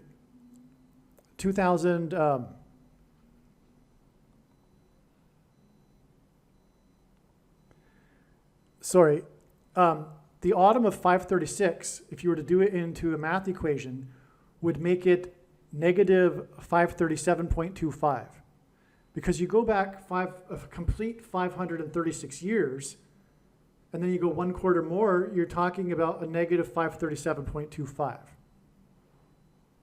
Right? That's how it would work. The beginning, January 1st, 536 BC, would only take you back negative in terms of a math equation to 536. But we're talking about the autumn of 536 BC. So it would be negative 537.25, and then you add the number of years, which again was 2,484.8, and you get 1948.5. And Israel was reborn in the middle of May in 1948. Right? So that's the second way in which we get the number 1948. Now I've told you how we got 1948 twice in the Bible. 1967 I told you about it a minute ago, and from Daniel chapter 8. And we're talking about, in this video, the 1,209, the third of the uses of the 1,200 of the three numbers in Daniel chapter 12, 1,290 to give us 1978. And for many years, I thought, that was interesting, but is really God pointing to the Camp David Accords? Well, yes, but the other dates that you get are like the most important years in modern Israel history. The year that they got the nation back in 1948, they became a nation, and then in 1967, which was the year of the Six-Day War, when for the first time in 19 centuries they had rule over their ancient capital. So 1978 doesn't really qualify as high on a scale as those two dates, those 2 years. And so it was debatable as to whether or not how much God was pointing to 1978, or whether it was just a coincidence that was the year of the Camp David Accords. But when the prediction comes to pass that Jimmy Carter is going to die 1,290 days after the thing was taken in Israel, well, that brings up the 1,290 years connection from the year that the Al-Aqsa Mosque was completed to 1978. This video is, by the way, extremely profound. If you are a Christian, make sure you never ever stop sharing this video on social media. Spend hours every day posting it. Work. I know because of the Nicolaitan doctrine, most quote-unquote Christians have somewhat of a phobia regarding the necessity of works. But Jesus hates this doctrine, and this is a bag of gold. And Jesus warned to Christians that don't do anything with their bags of gold, that they would be banished to hell. So, and our bags of gold, by the way, are representative of our opportunities and abilities. This is a bag of gold. Nothing compares to this video and the prediction of Jimmy Carter's death, and having now explained 4 dates in the Bible that prove the Bible, 4 years in the Bible, and disprove things like Jehovah's Witness, even, and replacement theology and Catholicism, because they don't believe in any of this stuff either. Okay, so now the thing is that there's one last number of days in Daniel chapter 12, which is the last verse of the last chapter of the book of Daniel. And that's a period of 1,335 days. And it says, "Blessed is he who waits for and arrives at the 1,335 days." It's speaking about the resurrection rapture. And now we have the fulfillment of it. Now we know what the 1,335 days is beginning from. It's the date on which the first thing, the abomination, was taken in Israel. And when we add 1,335 days to that date, December 19th, 2020, we get August 15th.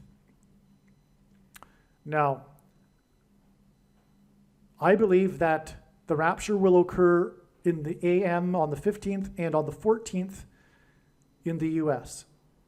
Now, one reason for why I believe that'll be the case is God is using Trump, his trumpet that he has been using to trumpet and highlight his prophetic signs, who was born on a Sabbath day, a Saturday, when in synagogues around the world, the portion of the Torah that was read on that day, because they read a different portion for every Saturday of the year, was the portion from the book of Numbers about God commanding the making of the trumpet. And that was the day that Trump was made. It was exactly 23 months before Israel was reborn. The Antichrist is Numbers 23. 2 divided by 3 is 0.666. The basketball president wore jersey 23 in high school. And anyway, Paul, the apostle, used the phrase, the last trump, in reference to the resurrection rapture. President Trump was born on the 14th of the month in June in 1946. This will be 78 years and 2 months exactly to August 14th. All right, 2024, the day of the rapture in the US time zone. And 78 years and 2 months hints at the 782nd word in Strong's Greek Concordance, which is the word that means to greet. Okay, it means to greet. And this is because God's people will be greeting the Lord in the air at this second coming event, and then will forever be with the Lord. It'll be a massive greeting, the rapture and resurrection. And so that's why the significance of greet in terms of the rapture and why it would come from Trump and his birth date.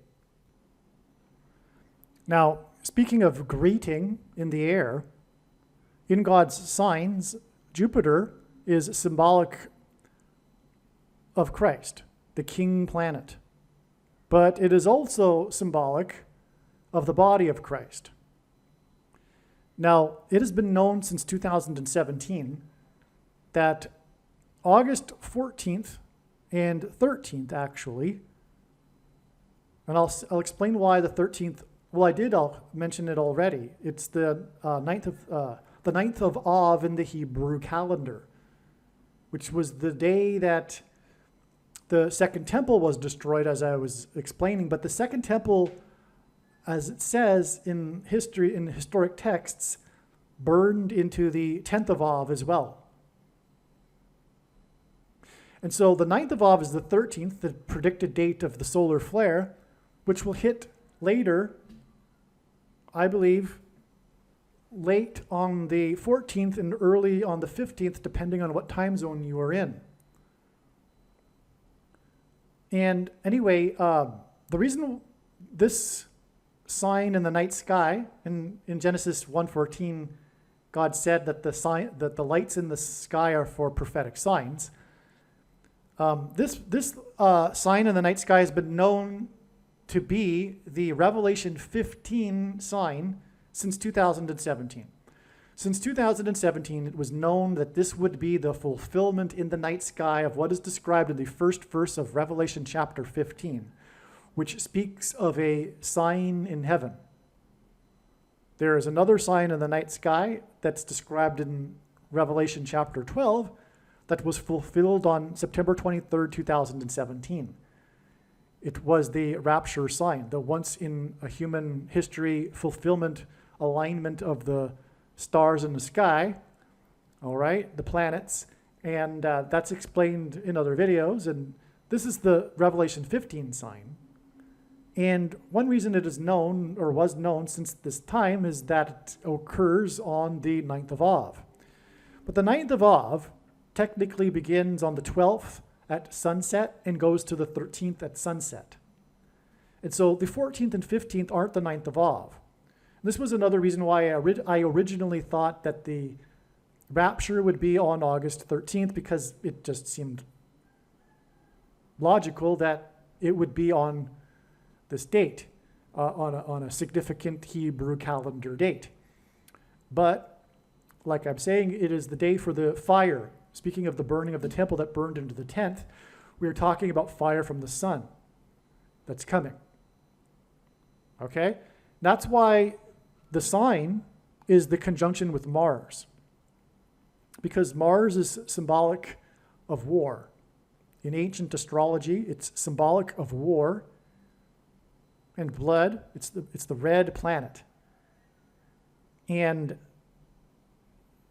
this is meaningful. I know, yes, it was ancient astrology, and God isn't into astrology. Are you sure? Do you know what you're talking about?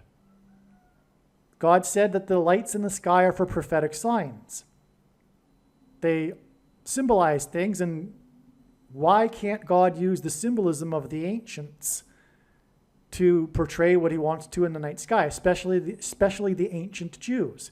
Because the ancient Jews definitely observed the night sky. In fact, the wise men that were able to recognize the Star of Bethlehem while everyone else didn't know what they were talking about, as described in Matthew chapter 2, is because they were students of studying God's signs in the night sky through the symbolism contained in the night sky. And part of that, a big part of the star, what was the Star of Bethlehem, which we now know what it was Jupiter, being symbolic of the king planet, and its retrograde around Regulus, the king star in the king constellation, Leo. Well, anyway, here we have Jupiter conjoining with, and also part of the Star of Bethlehem was its conjunction, the closest, brightest conjunction ever in history of it with Venus, which in the Bible, Jesus said represents him. Are you sure God doesn't use astrology? Okay, is this even astrology, or is it watching for the Lord's signs in the night sky? So this conjunction between Jupiter and Mars is this sign, but what makes it the sign is that it occurs exactly in the middle of the two horns of the constellation Taurus. And in ancient astrology, Taurus was symbolic of the coming judge. And Jesus is returning not as a nice guy, but as the judge. That's why and he's coming to make war with the sword of his mouth, as I mentioned earlier. He's coming to make war on the unrighteous. He is the coming judge. And Jupiter symbolizes Jesus and the body of Christ, which will be raptured on this date of this sign. But he's coming to make war, and that's why it conjoins with Mars in the in between the two horns of the constellation that means the coming judge. All right?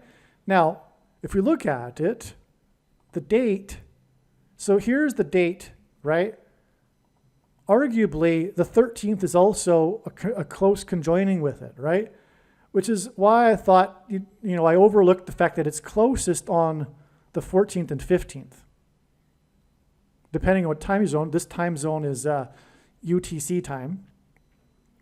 But on the 13th, too, we have something interesting. It's in between part of the constellation Taurus, which is the Pleiades grouping of stars, which is symbolic of the seven churches, which is what makes this the Revelation 15 sign. Because in Revelation 15, the sign in the heavens is, as it says, I'll just read it in a second here. It says, it speaks of the seven angels. Well, how is that going to be depicted in the night sky? Well, this is how. The Pleiades grouping, if you will, I forget what you would term it. It's not a constellation, but anyway, it's made up of seven, which mirror the geographical disbursement of the seven churches in Asia Minor, as I'll show right now. Okay, so here we can see the Pleiades grouping of well, they aren't even stars. They're actually, I think they're galaxies. I could be wrong. But it's the Pleiades grouping. And no, maybe I'm wrong. Maybe I should look this up. I apologize. It's, I learned this before, I'm sure, and can't remember everything, I guess. Well, anyway, as you can see, there is a symmetry between the geographic locations of the 12 churches. So for those that don't know, the first chapters of the book of Revelation, Jesus writes letters and grades the seven churches of Asia Minor.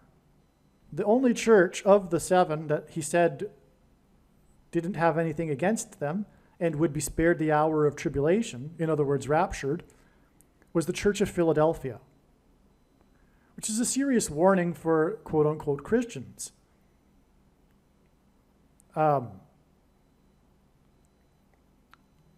Saying that they're not quite up to par here and that they're not going to make the escape from the tribulation. The Church of Laodicea, and by the way, many people, including myself, believe that these seven churches, what Jesus wrote about them, is symbolic of the seven stages of church history, and therefore the Church of Laodicea describes the modern evangelical church. And when you read it, it most certainly does when you have a proper understanding of doctrine and soteriology, and you understand what the Nicolaitan doctrine of our day is that's producing the bad fruit on the bad tree.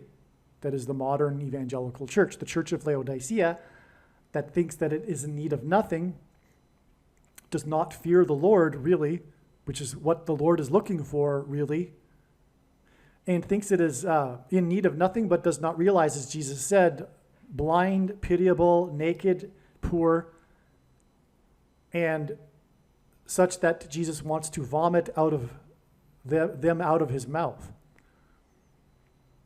But Jesus, as Jesus said to this church, he reproves whom he loves, which will be the purpose of the tribulation, reproving them.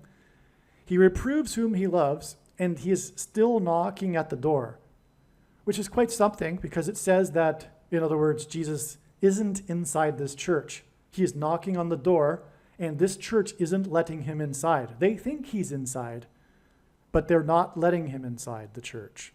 He's knocking on the door. This is the church, the American church, the Church of Laodicea, the evangelical church, the modern church, which doesn't only apply to the evangelical churches in America. America has spread this brand of Christianity around the world, and these churches around the world are likewise deceived. Literally, it is deception from Satan, their doctrine. For example, once saved, always saved. It is rooted in Gnosticism, which is satanic. Anyway, enough of the theology here. Make sure you watch the 23 church signs video on this channel. If you are a Christian, you should recognize, in my opinion, once the prediction comes to pass, that will be the most important video on this channel for you. The 23 church signs video on this channel.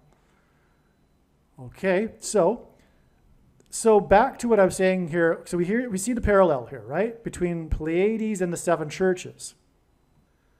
Okay, now here is Revelation 15, and speaking of this sign, and I saw another sign in heaven.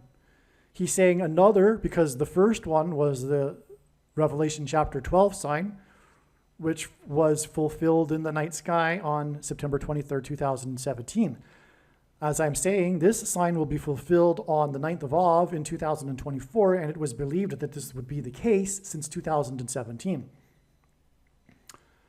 Okay, and the reason why I say 2017 is because someone else discovered this connection, and I don't know when they discovered it. I think it would have been, you know what, I really don't know. The late Dan Matson had it on his website, and I'm not sure if he was the person that discovered it. He might have been, but it was discovered before even 2017, that's for sure. And I saw another sign in heaven, great and marvelous, 7 angels having the 7 plagues, the last plague. So it's talking about 7 angels and them having 7 plagues. Well, Pleiades has 7 stars, right? Hinting at the 7 churches, which is another 7 in the book of Revelation. Well, it says that these 7 angels have the last 7 plagues. But then it talks later in this chapter about how these plagues are administered. When the 4 beasts give the 7 angels 7 golden vials or bowls, okay? Depending on the translation, they're 7 bowls full of the wrath of God, who liveth forever and ever. And then the temple was filled with smoke from the glory of God and from his power, and no man was able to enter into the temple till the 7 plagues of the 7 angels were fulfilled. So then the preceding chapters go on to describe each bowl being poured out onto the earth. So it's a bowl or a cup, if you will. So back to the sign in the night sky. We have here part of Taurus, Pleiades. Taurus is this sign, this big sign that's described in Revelation 15, as I'm saying. This gives us the 7s that were mentioned that I just talked about, but they were cups, bowls.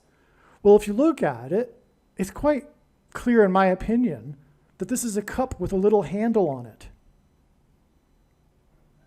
So if it's a bowl, doesn't mean there can't be a little handle on the bowl that's used to pour it out. Because it's the angels that are administering it. These angels have hands, and they would be pouring them out. So how does the angel pour it out? Well, I believe it's because it's like a cup. This is symbolic of this. All right? And this is the beginning of judgment. Now, this will occur at the beginning of judgment, but the thing is, a lot of people that are interested in prophecy make the mistake, a very big mistake, of interpreting the events in the book of Revelation in chronological order. There's no such thing as the chronological order that people claim there is. These 7 trumpets and 7 seals and the 7 bowls, they overlap. It's all allegory. It's all symbolism. I respect Chuck Missler, but the one thing he missed a lot. He was not as wise regarding prophecy as it might have seemed. He missed a lot. And one of the big mistakes is, he said the more he studied the more he studied Bible prophecy, the more literally he takes it. But the opposite should be the case when it comes to the book of Revelation. It's about learning what God is communicating through his symbolism.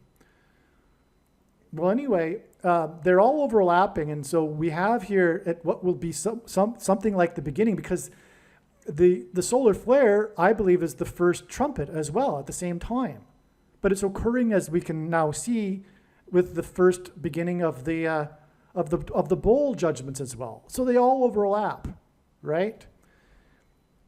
And it's just a way for God, it's a method for God to tell what is happening through prophetic language. It's not meant to be taken literally, and not literally in terms of timing either.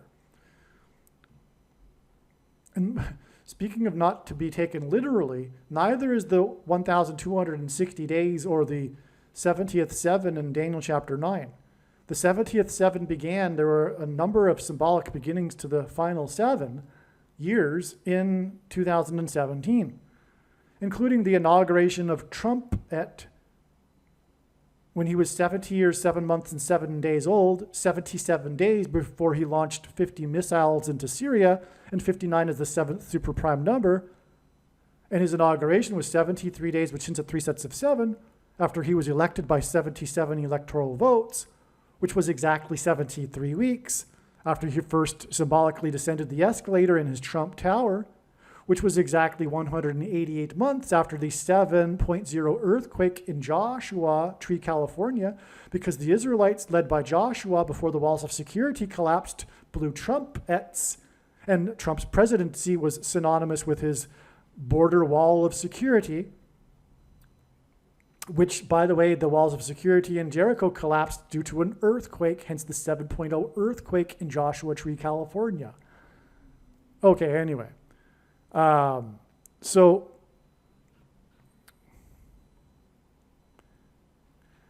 you get what's going on here. This is the Revelation 15 sign.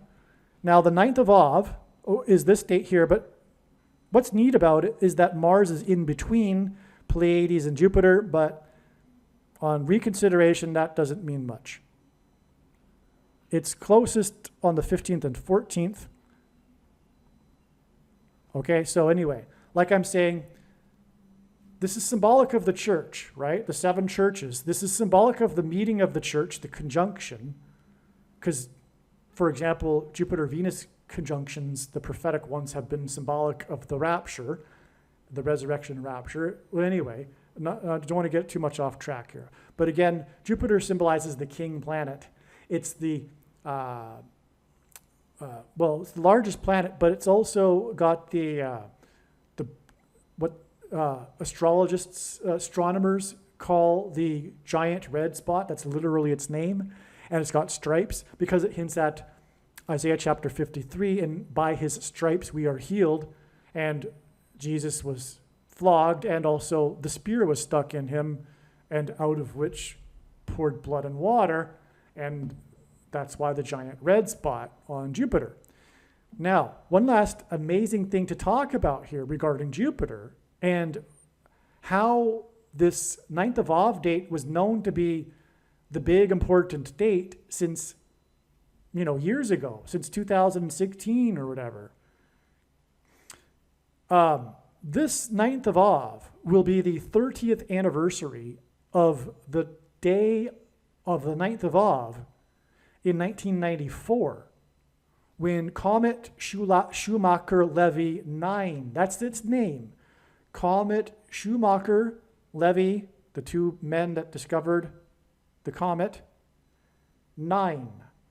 It has a number 9 in its title, and that's because it pummeled Jupiter on the 9th of Av. It was the biggest explosion ever witnessed in our solar system.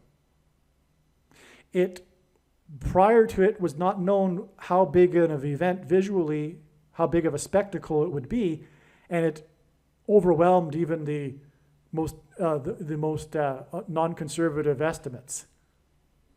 It was a big thing. It sent off big explosion, easily seen in the telescopes, right? So this was the 9th of Av. I forget the exact date. in 1994, but it's not actually relevant. What's relevant is that it was the 9th of Av. Because again, of what I explained earlier about the significance of the 9th of Av and these calamities occurring for the Jews on the 9th of Av, which is why the sun will explode on the 9th of Av, which will send a coronal mass ejection, which won't arrive for a couple of days. And when it arrives, it'll be the beginning of destruction. The first trumpet in Revelation chapter 8, for example, and the resurrection rapture after the power grid is knocked out, which may imply that those that will be raptured will not be so much noticed, which makes sense to me. This is the first fruits rapture. The bigger rapture will be on September 5th.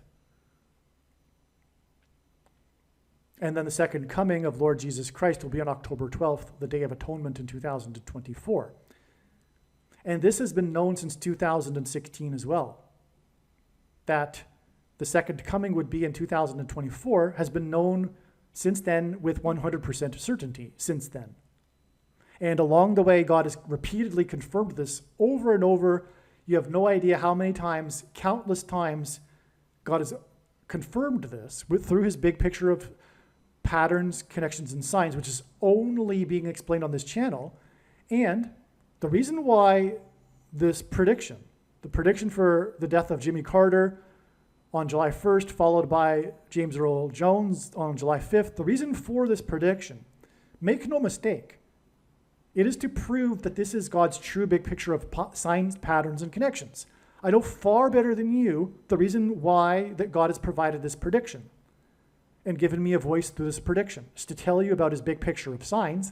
And the center of this web, in other words, the predictions would not be possible without the center of the web, is the Day of Atonement in 2024, the date of the second coming.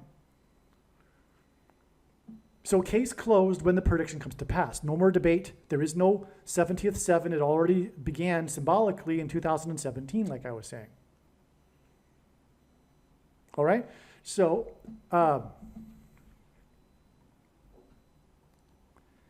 now, this 9th of Av sign here, the Revelation 15 sign, exactly 30 years after the 9th of Av, when, and by the way, it was the comet prior to it hitting Jupiter broke up into 21 distinct fragments, and they labeled them with the letters of the alphabet, and there were 21, which is 7 plus 7 plus 7, and the Israelites enacted a symbolic 3 sets of 7 before the walls of security collapsed on Jericho, which is symbolic of the walls of security collapsing on America, God's Gentile nation that he has blessed and had his hand on. One of only 2 nations in the history of the world that were founded on a relationship with God and founded on the Bible, Israel and America. Okay, so 30 years, because in the Bible, 30 years is symbolic of a king. And so it was known, since 2016, that the 30th anniversary of the king planet getting pummeled by the comet Schumacher-Levy 9 on the 9th of Av would be a 30-year countdown to the final 2 months before the second coming of the King of Kings. That's why the 30 years, which symbolizes a king, that's why the 30 years from the king planet getting hit by comet Schumacher-Levy 9 on the 9th of Av. And again, the 9th of Av is about how God pointing to the first and second temple's destructions in order to communicate to the Jews why they are being chased around the world on the 9th of Av for rejecting him, God, who was Jesus, is Jesus. Okay. And so, okay, anyway, so this 9th of Av won't only be the 30th anniversary of the planet Jupiter being pummeled by the comet. It will also be the exact 110th anniversary of another prophetic sign in the night sky. Well, it was an eclipse, so I guess that would be the daytime sky. This was the eclipse that began World War I. This eclipse occurred at the beginning of World War I, and this is known as the World War I eclipse. Even at the time, it made the headlines talk about how it could be a sign from God because of the momentous event of World War I. How could this eclipse go over Europe at this beginning of World War I? But not only that, though, the location where it peaked, the greatest maximum of the eclipse, was right over this place in Tannenbaum, a place named Tannenbaum, if I'm saying it correctly, which is in today Poland, but at the time was part of the Prussian Empire. This is the location of the battle that was the only battle in all of the war, which lasted years, that had any consequence on the outcome of the war. Had the Germans, for example, fared a little better or a little worse, the war and the outcome would have been vastly different. This was the only battle that had any consequence. All the other battles were just trench warfare. Nothing really happened, right? There was no consequence in terms of the outcome of the war, except for this one place, which is where the eclipse went over. But the eclipse also traversed over all four of the empires that came to an end as the result of World War I. The Prussian Empire, the Austro-Hungarian Empire, the Ottoman Turk Empire, and the Russian Empire. Okay, so these empires met their doom as a result of World War I, and this is where the eclipse went over. All right, and it's because the eclipse also went over Palestine.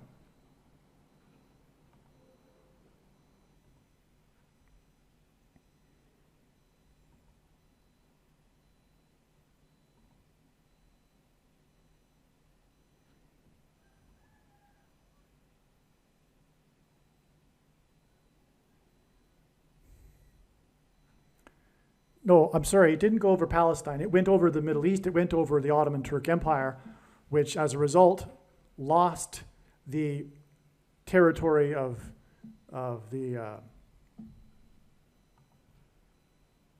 Palestine, and which led to the League of Nations and the British Mandate, which led to the Balfour Declaration, which allowed the emigration of Jews back to the homeland of Israel, declared that Israel be a homeland for the Jews, Palestine. And that was the beginning of the restoration. It wasn't really the very, very beginning, which actually was in 1867. That's another story, though. And anyway, so you have the collapse of the Ottoman Turk Empire as a result of this World War I, which was pointed to with the eclipse, all right? Now, that was on the 9th of Av.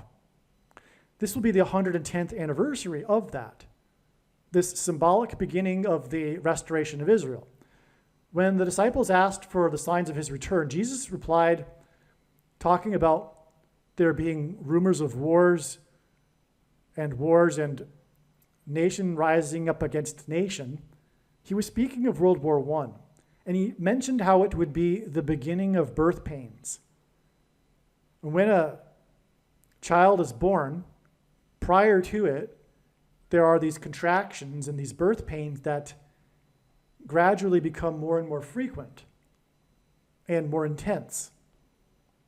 So that's why Jesus used this metaphor of birth pains. This was the beginning of the birth pains of the restoration of Israel, which is birthing the Messianic age and the 1,000 years of peace, during which Jesus will rule while he dwells in Jerusalem in the Temple Mount, in the temple on the Temple Mount, for the 1,000 years of peace.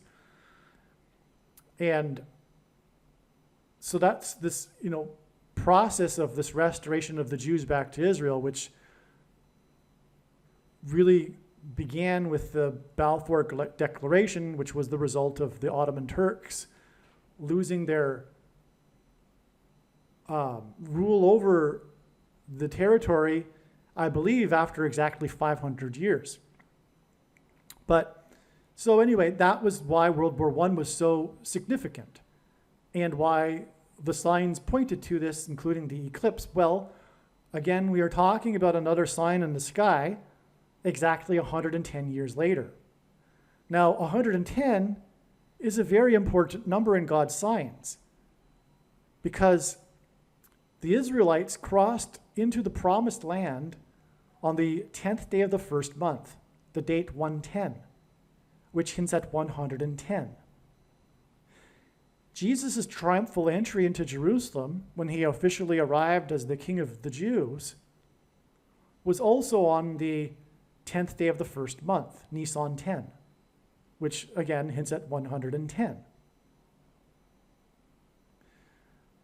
All right, and by the way, this is the reason why the Twin Towers, the World Trade Center towers, were 110 stories high, and why there were two of them. Two 110 stories high is symbolic of the second triumphal entry, if you will, the second coming. And also, Joshua died in the Bible at the age of 110 after he led the Israelites into the promised land on the date 110. And Joseph, who was also a type for Jesus, also died at the age of 110. Okay, so the number 110, in other words, is symbolic of Jesus. And that's why this 9th of Av is exactly 30 years after the King planet was pummeled by the comet Schumacher-Levy 9 on the 9th of Av, and why this 9th of Av is exactly 110 years after the beginning of the birth pains. Now, in God's signs, he pairs certain numbers together to confirm his signs, patterns, and connections. And this is how God's true big picture of signs, patterns, and connections works, which is only being explained on this channel.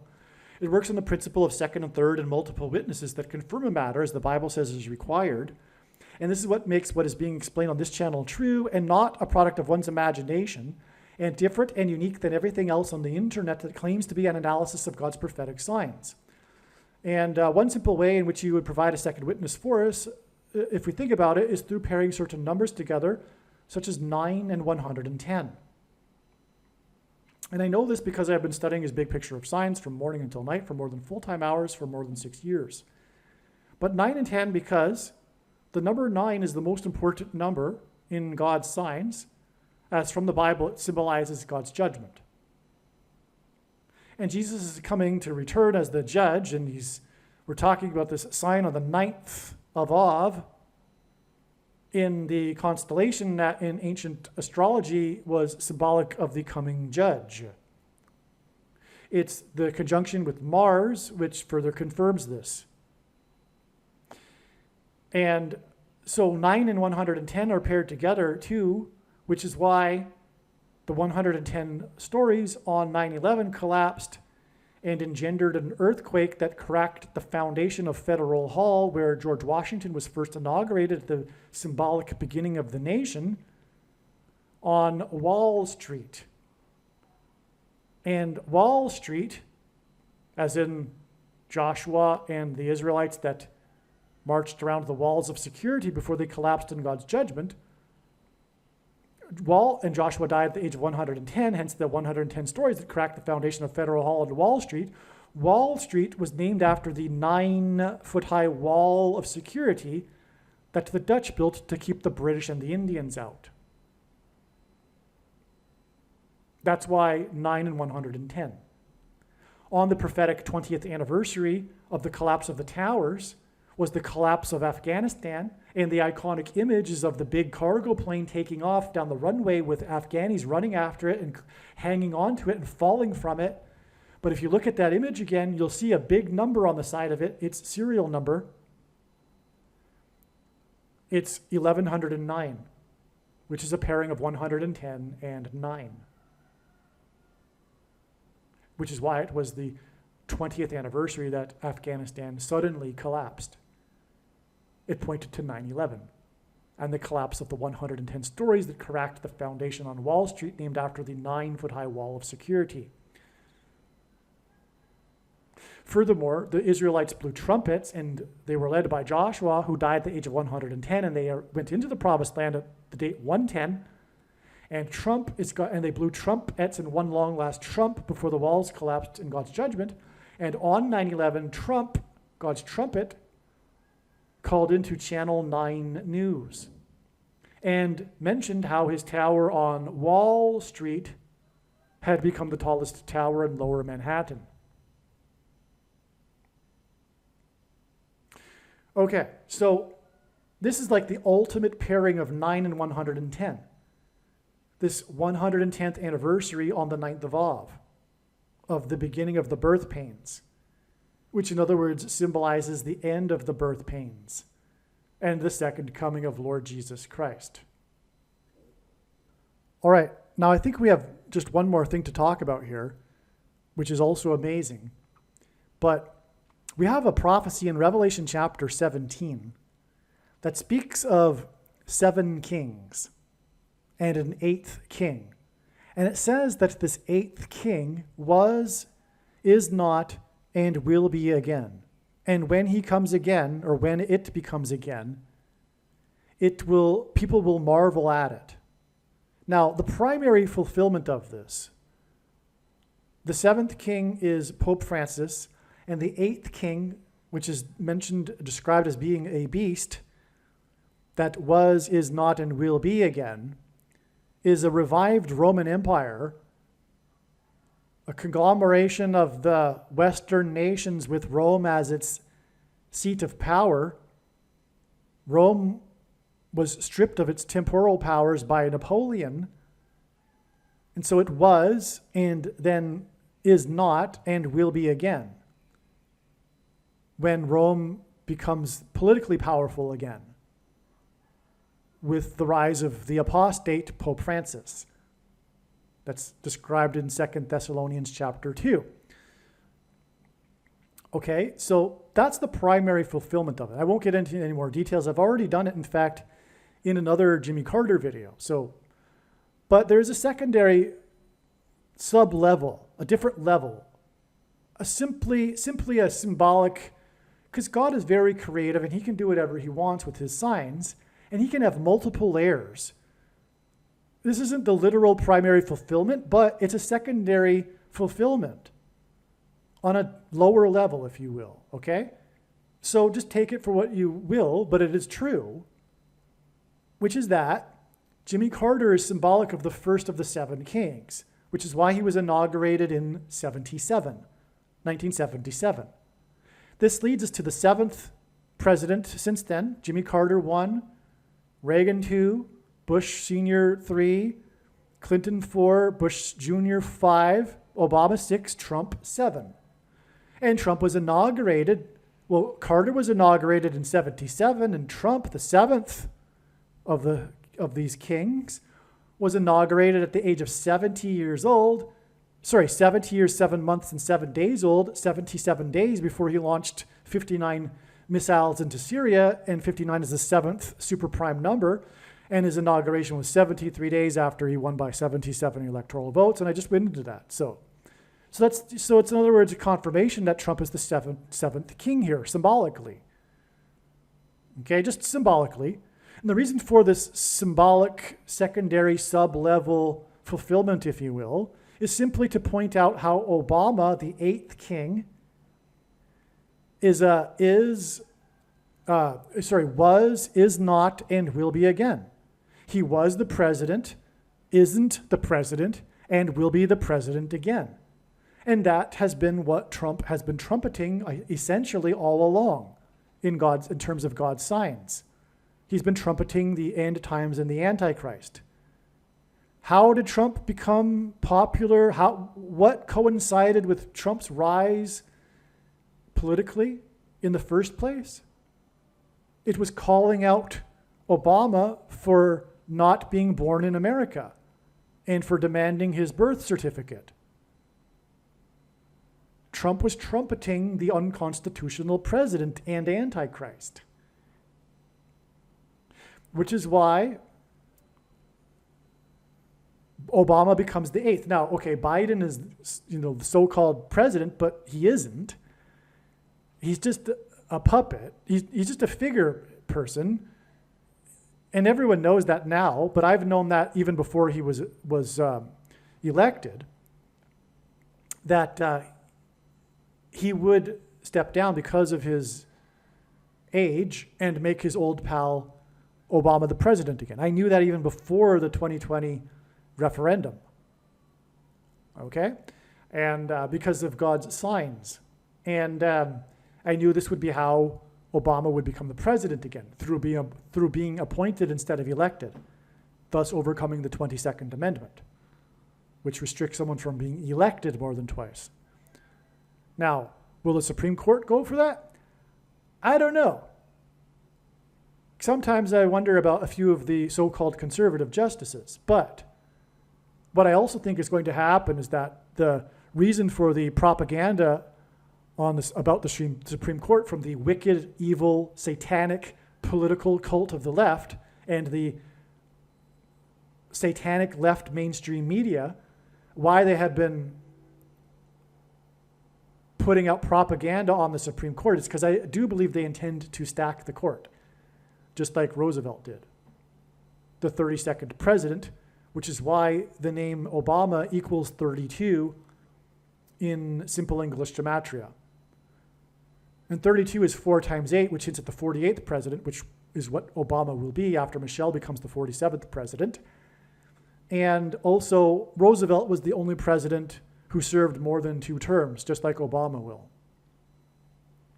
And so Roosevelt stacked the court in order to push through all of his New Deal agenda, which made him pretty much a socialist dictator. No one wants to call him that because he was the hero of World War II. But he was no friend of democracy. And Republicans hated him at the time for good reason.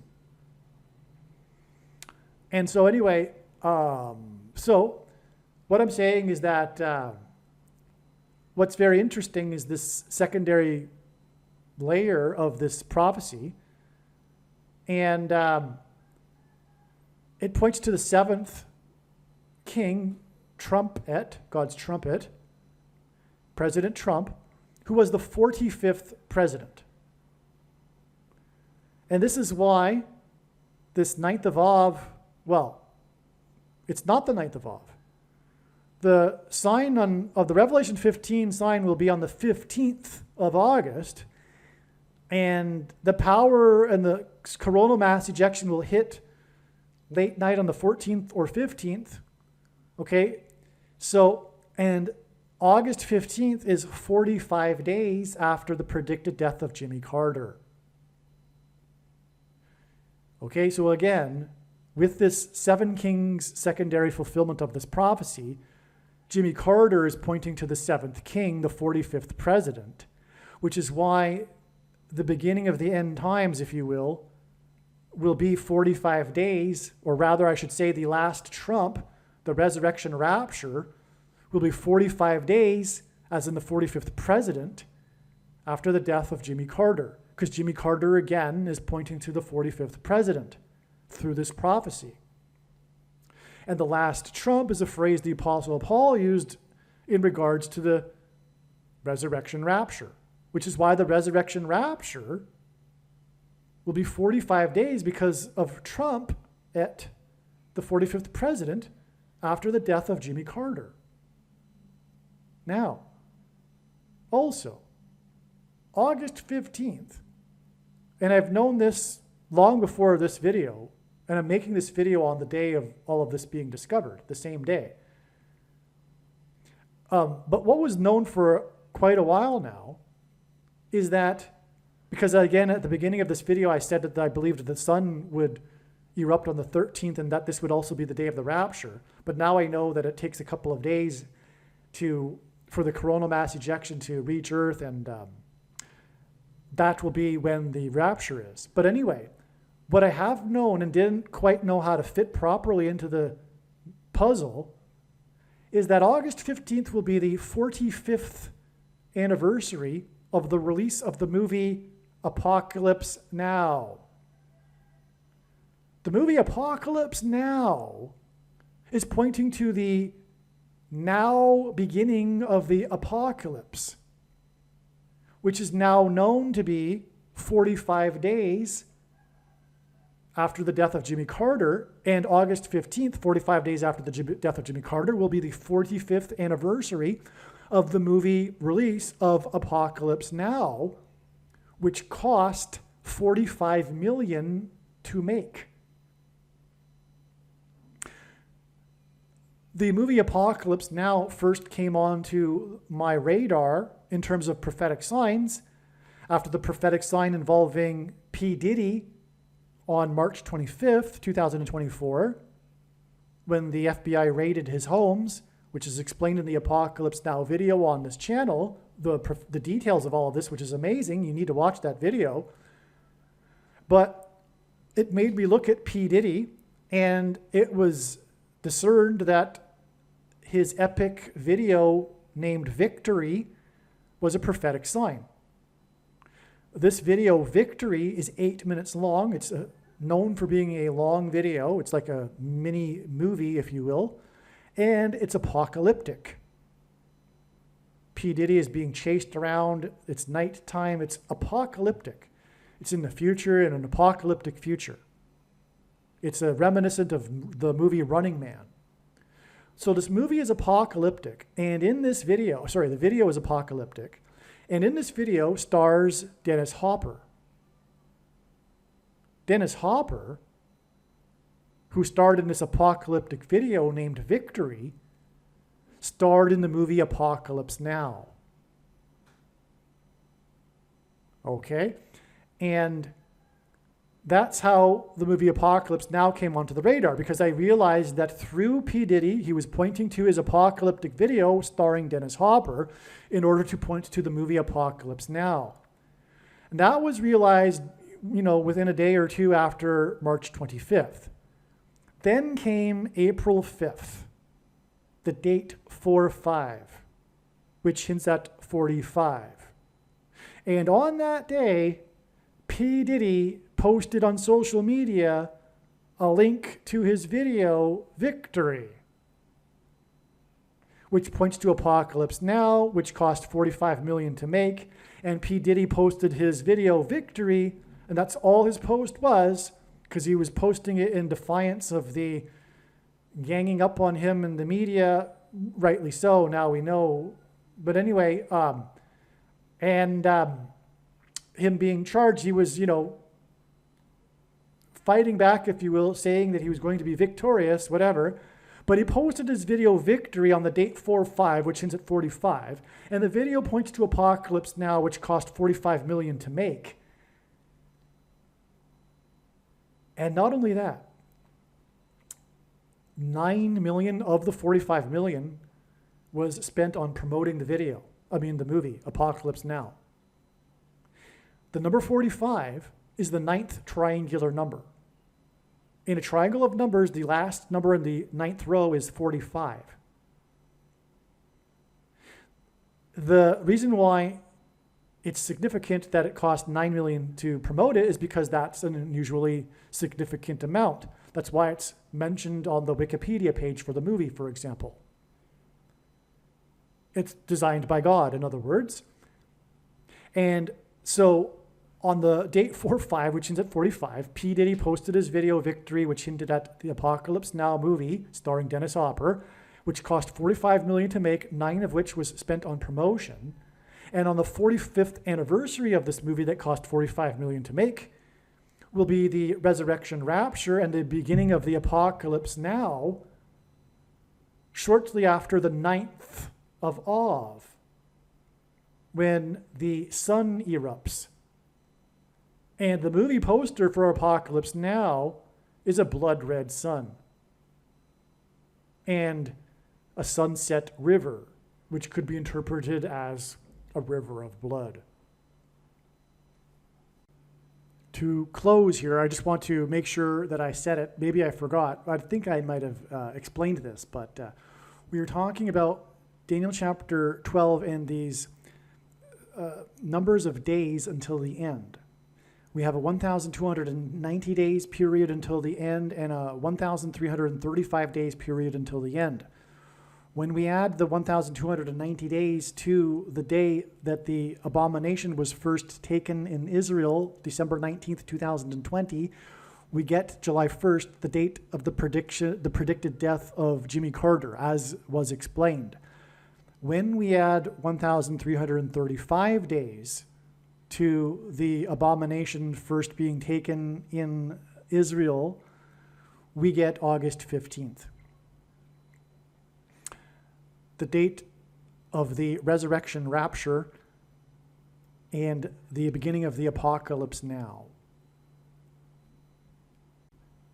Again, the last verse of the last chapter of the book of Daniel is, "Blessed is he who waits and arrives at the 1,335 days." It's speaking about the resurrection rapture.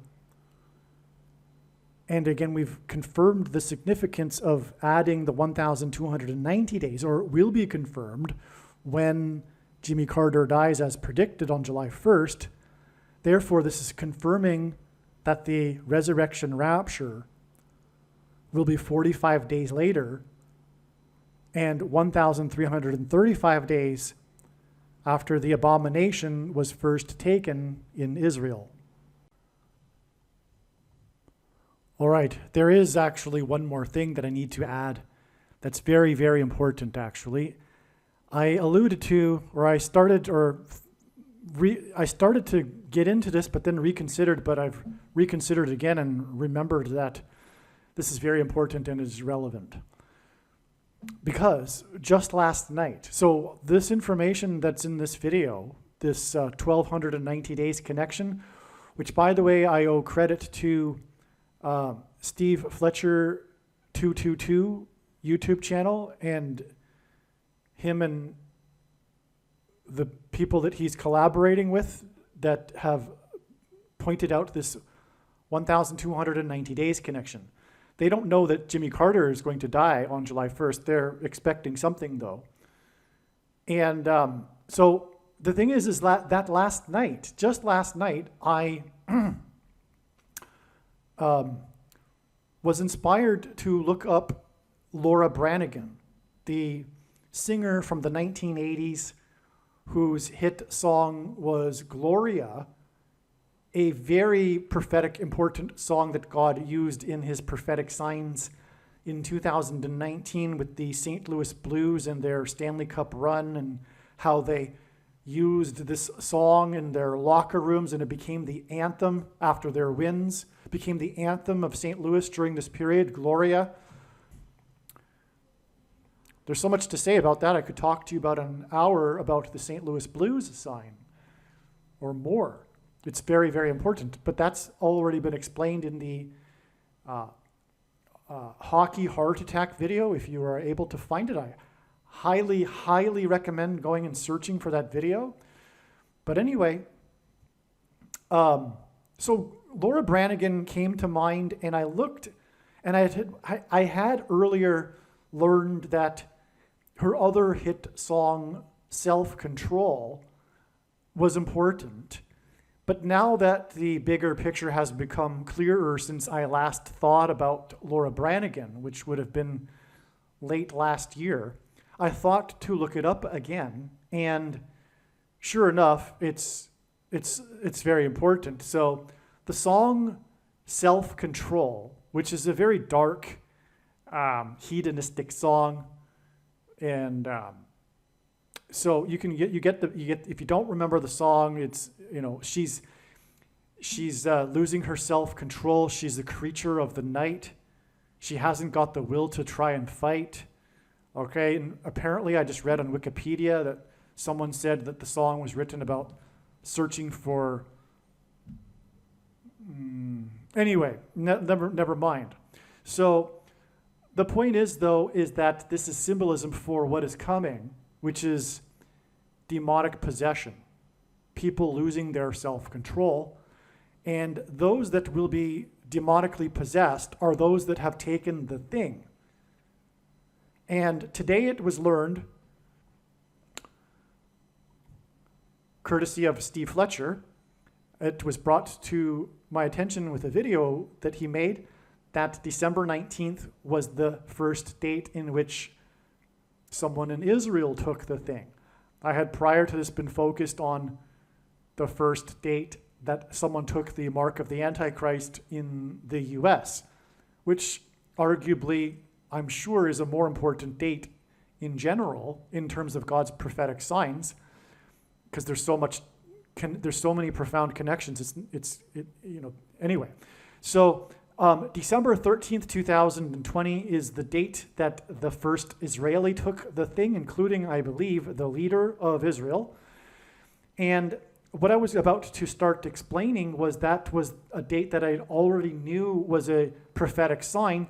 And coincidentally, last night I was thinking that it's so amazing how God works, because just last night, literally, before I went to bed, I was thinking there should be another prophetic sign on that date, but I don't know what it is. And then the next morning, a friend of mine sent the Steve Fletcher video, and then this happened. This is how it works. Over and over, God aligns these things like this learning. Okay, so the sign that occurred on December 19th, 2020 that I already knew about, which I was starting to get into, which was the double, this was the time in which there were two SpaceX Dragon capsules docked at the International Space Station. That was news. It was news at the time. This was still 2020, so it wasn't like an everyday thing that a SpaceX Dragon capsule had docked at the space station.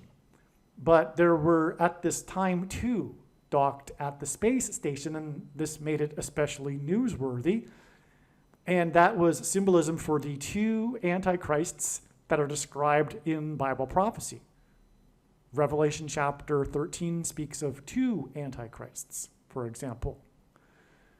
Okay, and so of course the dragon is a metaphor for the Antichrist used in Revelation chapter 12 and Revelation chapter 13, because the second of the two Antichrists, Barack Obama, is said to speak like a dragon. All right, so we had the two SpaceX, and X, by the way, in SpaceX is symbolic of the mark of the Antichrist. Speaking of which, this was the day that the first Israeli took the mark of the Antichrist, and as I explained earlier, X is symbolism for the mark of the Antichrist, and SpaceX is also symbolism for the mark of the Antichrist, and SpaceX and Elon Musk, in the context of a sign for the mark of the Antichrist, is symbolic of transhumanism, which is what the thing is. Okay, and, well, okay. Changing one's chromosomes, which are symbolized by an X. Okay, but there was more to this. On December 19th specifically, on this precise date, because I believe the SpaceX Dragon capsules were docked together at the space station for more than one day. But December 19th, 2020 specifically was this very interesting sign in which there was this new device, not a device, but it was a I don't know, a thing, okay? It was a thing. It wasn't a device, it wasn't a contraption, because it was a large thing that is being installed or was installed on this date for a new method of docking at the space station. It was the installation of a new airlock named the Bishop Airlock. I forget the name of the company that produced this, but they named this new innovation for docking at the space station. They named it the Bishop Airlock. And the company claims that the name Bishop is inspired by chess because of the way that the airlock works. It has something to do with moving diagonally, and that's how a bishop moves on the chessboard. But either they are lying or it's 100% from God. If they are lying, it's still from God. It's just that they knew all along the true meaning of the name bishop. Or it's concealed and they really don't know, and they actually sincerely named it after the chess piece bishop, but I doubt it. I think it's a tongue-in-cheek thing that's a secret within the company, but I could be wrong. They might be completely oblivious to the fact that the name bishop is the name of the character, the android, artificial intelligent character. Well, you know what an android is. It's a robot that is like a human in science fiction. In the movie, the most, the biggest, most important aliens movie of all of history, the movie Aliens. There was Alien, and then the sequel was Aliens, which was far bigger than the original, although the original was a popular movie too. But the movie Aliens, I believe, may have been the biggest movie of the year in terms of sales. I could be wrong about that. I forget. It's not relevant. I mean, it is relevant because God works that way to confirm his signs. This was a historic movie in terms of horror. Well, you know what? Maybe I should just read it a little bit from the Wikipedia page for Aliens.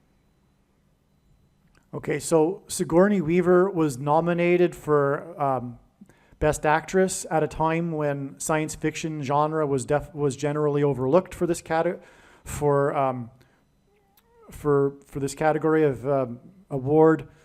The movie was one of the highest-grossing films of 1986, and Aliens is now considered among the greatest films of the 1980s and among the best science fiction, action, and sequel films ever made, considered equal or better to Alien, the first movie in the series.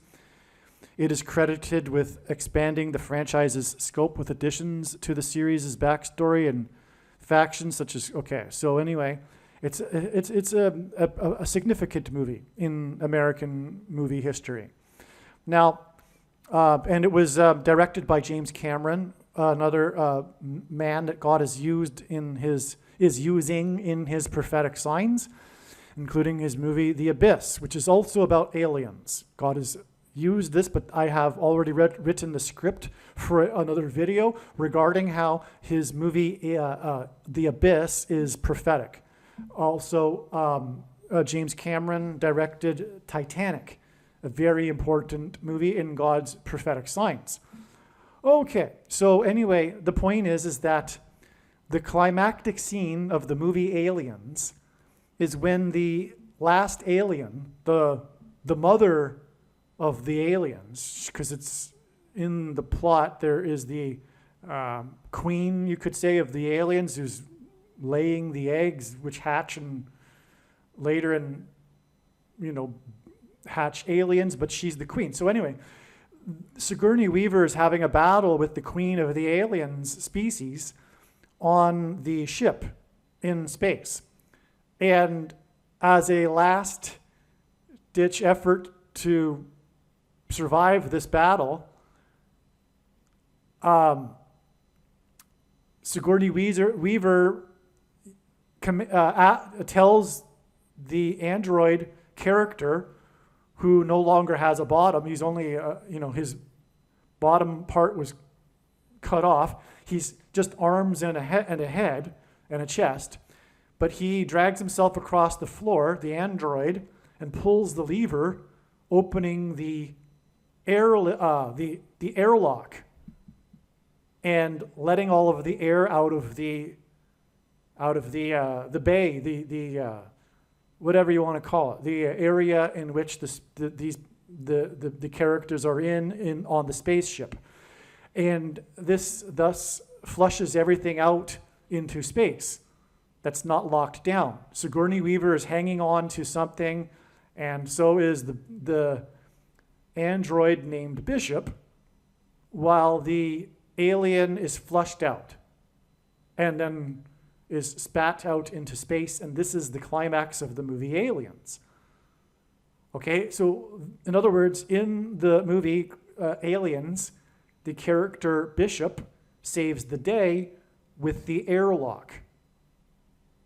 Okay, and that's why I have a hard time believing that the company didn't name their airlock after Bishop from the movie Aliens and instead named it after the chess piece, okay?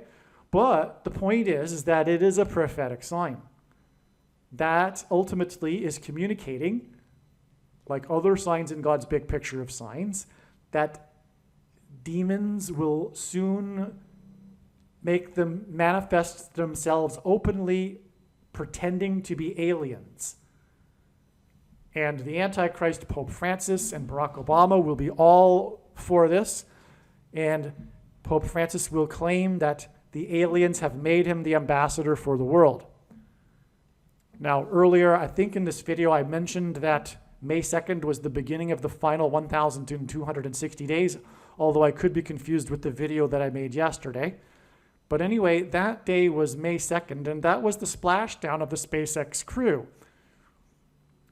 Long story short, that was symbolic. The Dragon capsule with the Dragon crew splashing down was symbolic of the beginning of the final 1,260 days. That is described in Revelation chapter 12 when the dragon and his minions, his fallen angels, are thrown down from heaven to earth, which is what is symbolized when the Dragon capsule and the Dragon crew fall from the second heaven, outer space, and splash down on earth. Okay, and that was exactly 19 weeks after the 19th of December in 2020, the Bishop Airlock Day. That was the day that the Bishop Airlock was installed onto the space station. And now we know it was also the day that the first Israeli took the thing, the mark of the Antichrist. The exact 19 weeks is relevant because it hints at 9/11, and Revelation 9/11 is symbolic of the fallen angels crossing over into the earthly realm and pretending to be aliens. Also, it is 133 days, and that hints at the 44th semi-prime number, which identifies the second of the two antichrists, the 44th president.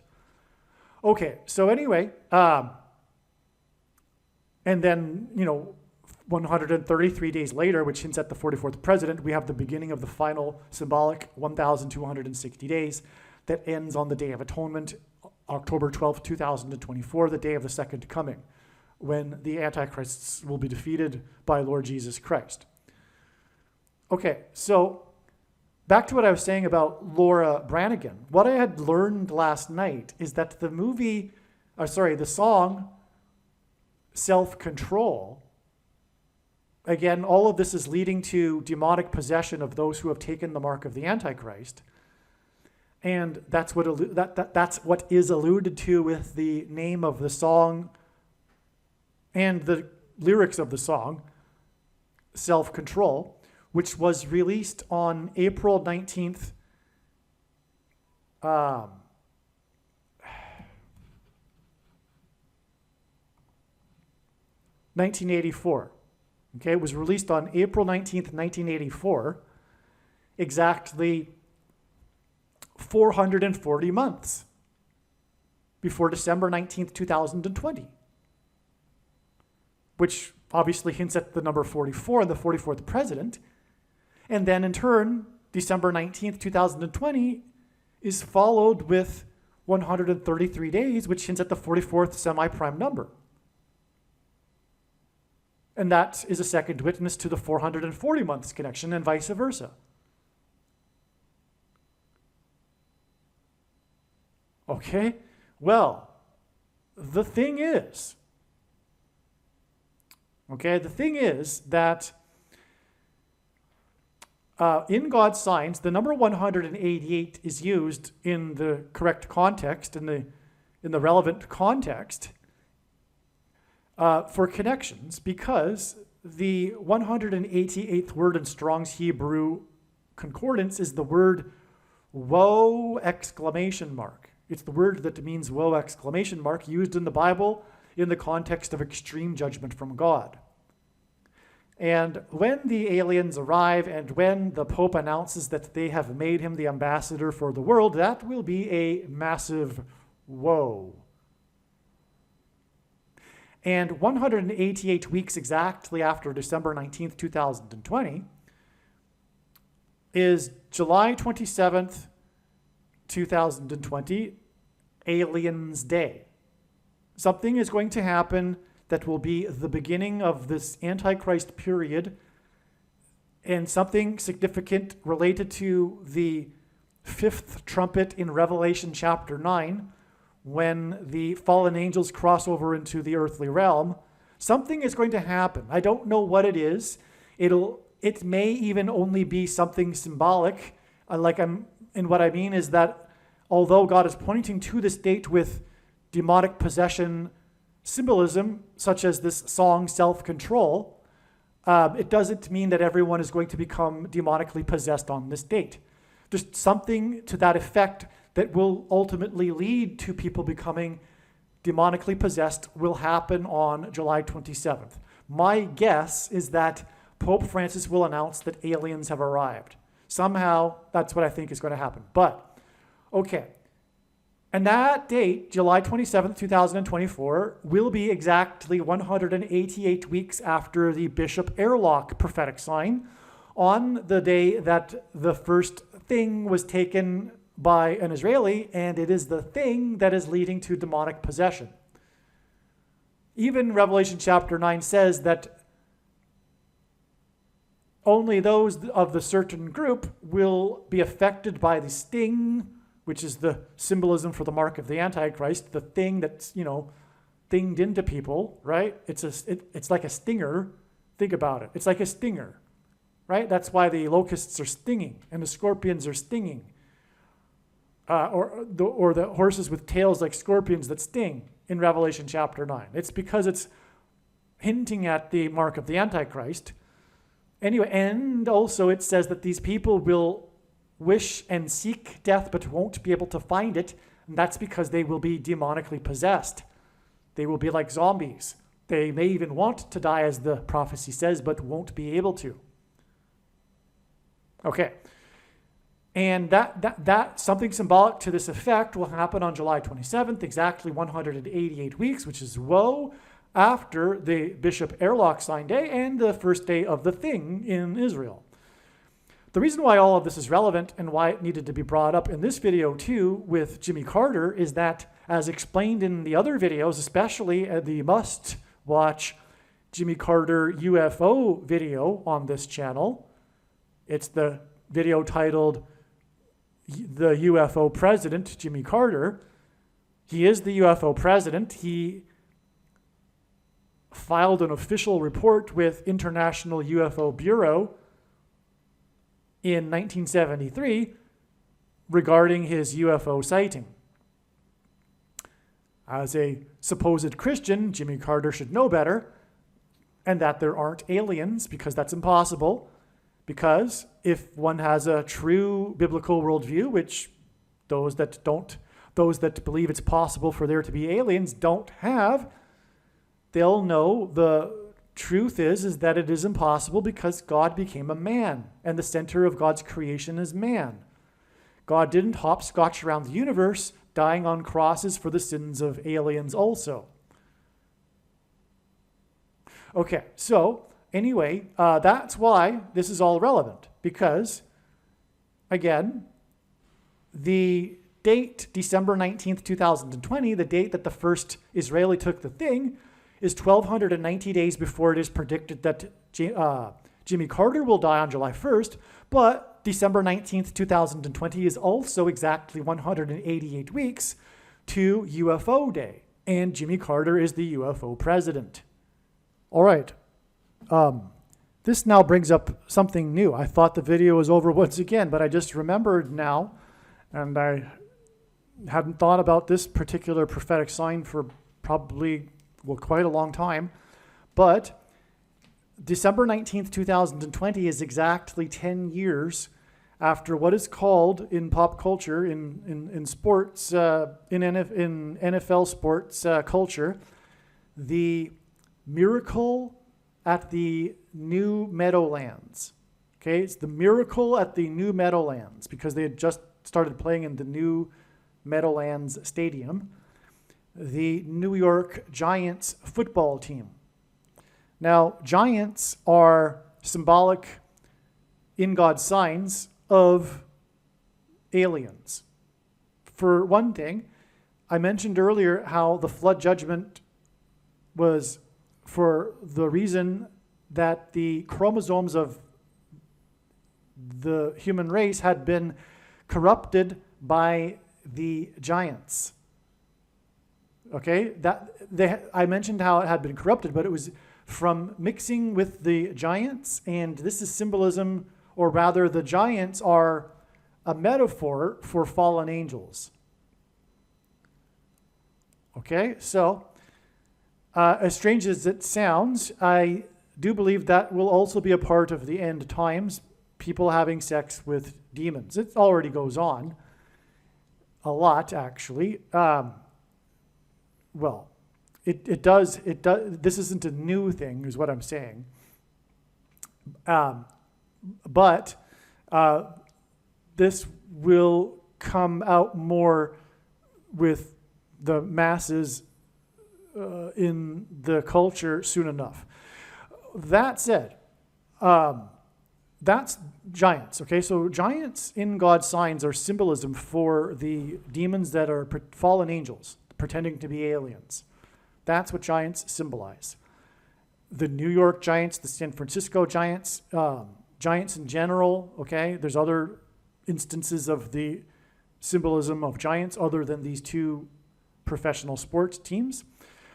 But the miracle at the New Meadowlands prophetic game and incident involved the Giants, and they lost the game on the final play of the game, which should have ended the game. The punter didn't kick the ball out of bounds, and the Philadelphia Eagles, and there's a big rivalry between Philadelphia Eagles and the New York Giants, which makes part of this story the miracle because of the rivalry, the miracle at the New Meadowlands. Okay, you can go onto Wikipedia, for example, and you can find a page that's miracle at the New Meadowlands. It's a big thing, all right? And so in the final play, I forget the player's name. It's not relevant, but it's player number 10 for the Eagles. He catches the ball, he muffles the ball and scrambles to get it back, retreating back to his 30-yard line in an error, basically. But that error caused the Giants' coverage to get messed up, which allowed this player to circle around and then ultimately run the entire football field for a touchdown at the very end of the game as time expired to win the game. This is why it's the miracle, because they were down by whatever points, and then the touchdown won the game for them. The Eagles, in other words, should have lost this game. That's why it's a miracle. Now, the thing is that Philadelphia is one of the 7 churches that are written to by Jesus in the book of Revelation. The Church of Philadelphia, incidentally, is the only church that said by Jesus that would be spared the hour of tribulation, in other words, raptured. And in the book of Revelation, the number 144 is symbolic of those who will be raptured. Well, December 19th, 2010, the date of the miracle at the New Meadowlands, is exactly 10 years. You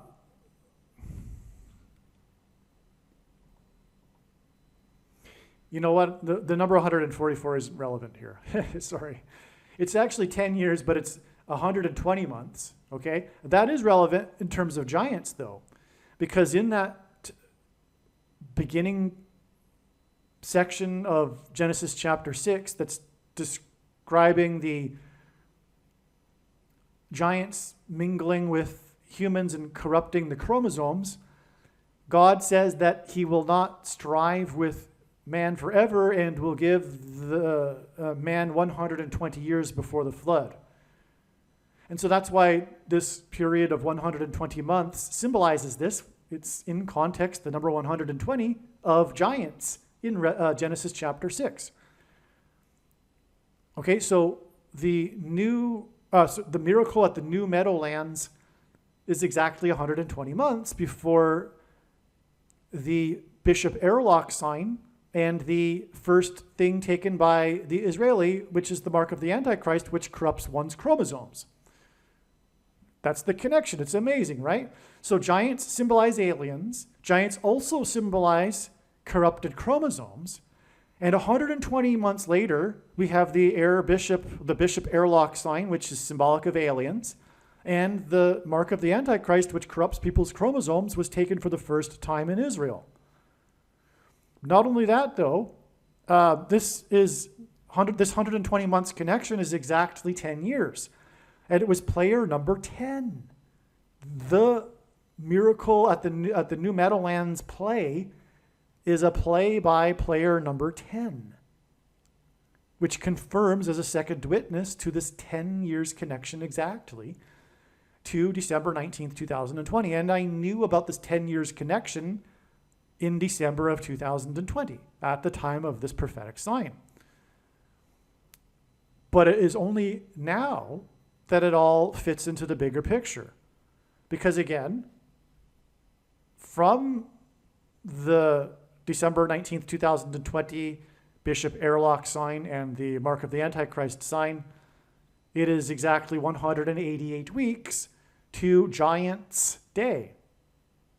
So 120 months, which is 10 years from the Giants game involving number 10 to the Bishop Airlock, and then 188 weeks exactly to Giants' Day, when demons cross over into the earthly realm, the fallen angels, the giants. It's so amazing, okay? And so that's why this had to be included in this video too. Believe me, I know far better than you how the prediction made in this video was derived.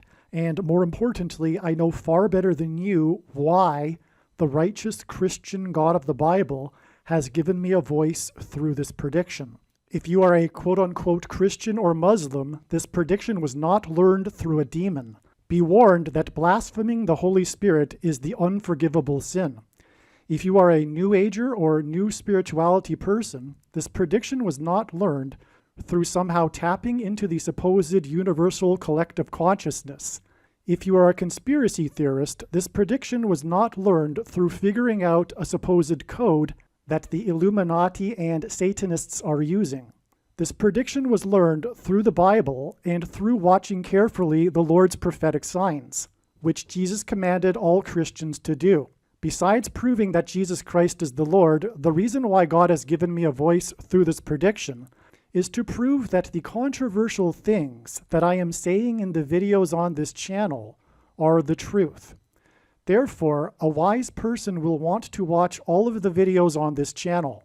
Aliens and UFOs are demons masquerading as aliens and UFOs. Most people's spiritual experiences are demonic deception, especially if they are not a true follower of Christ.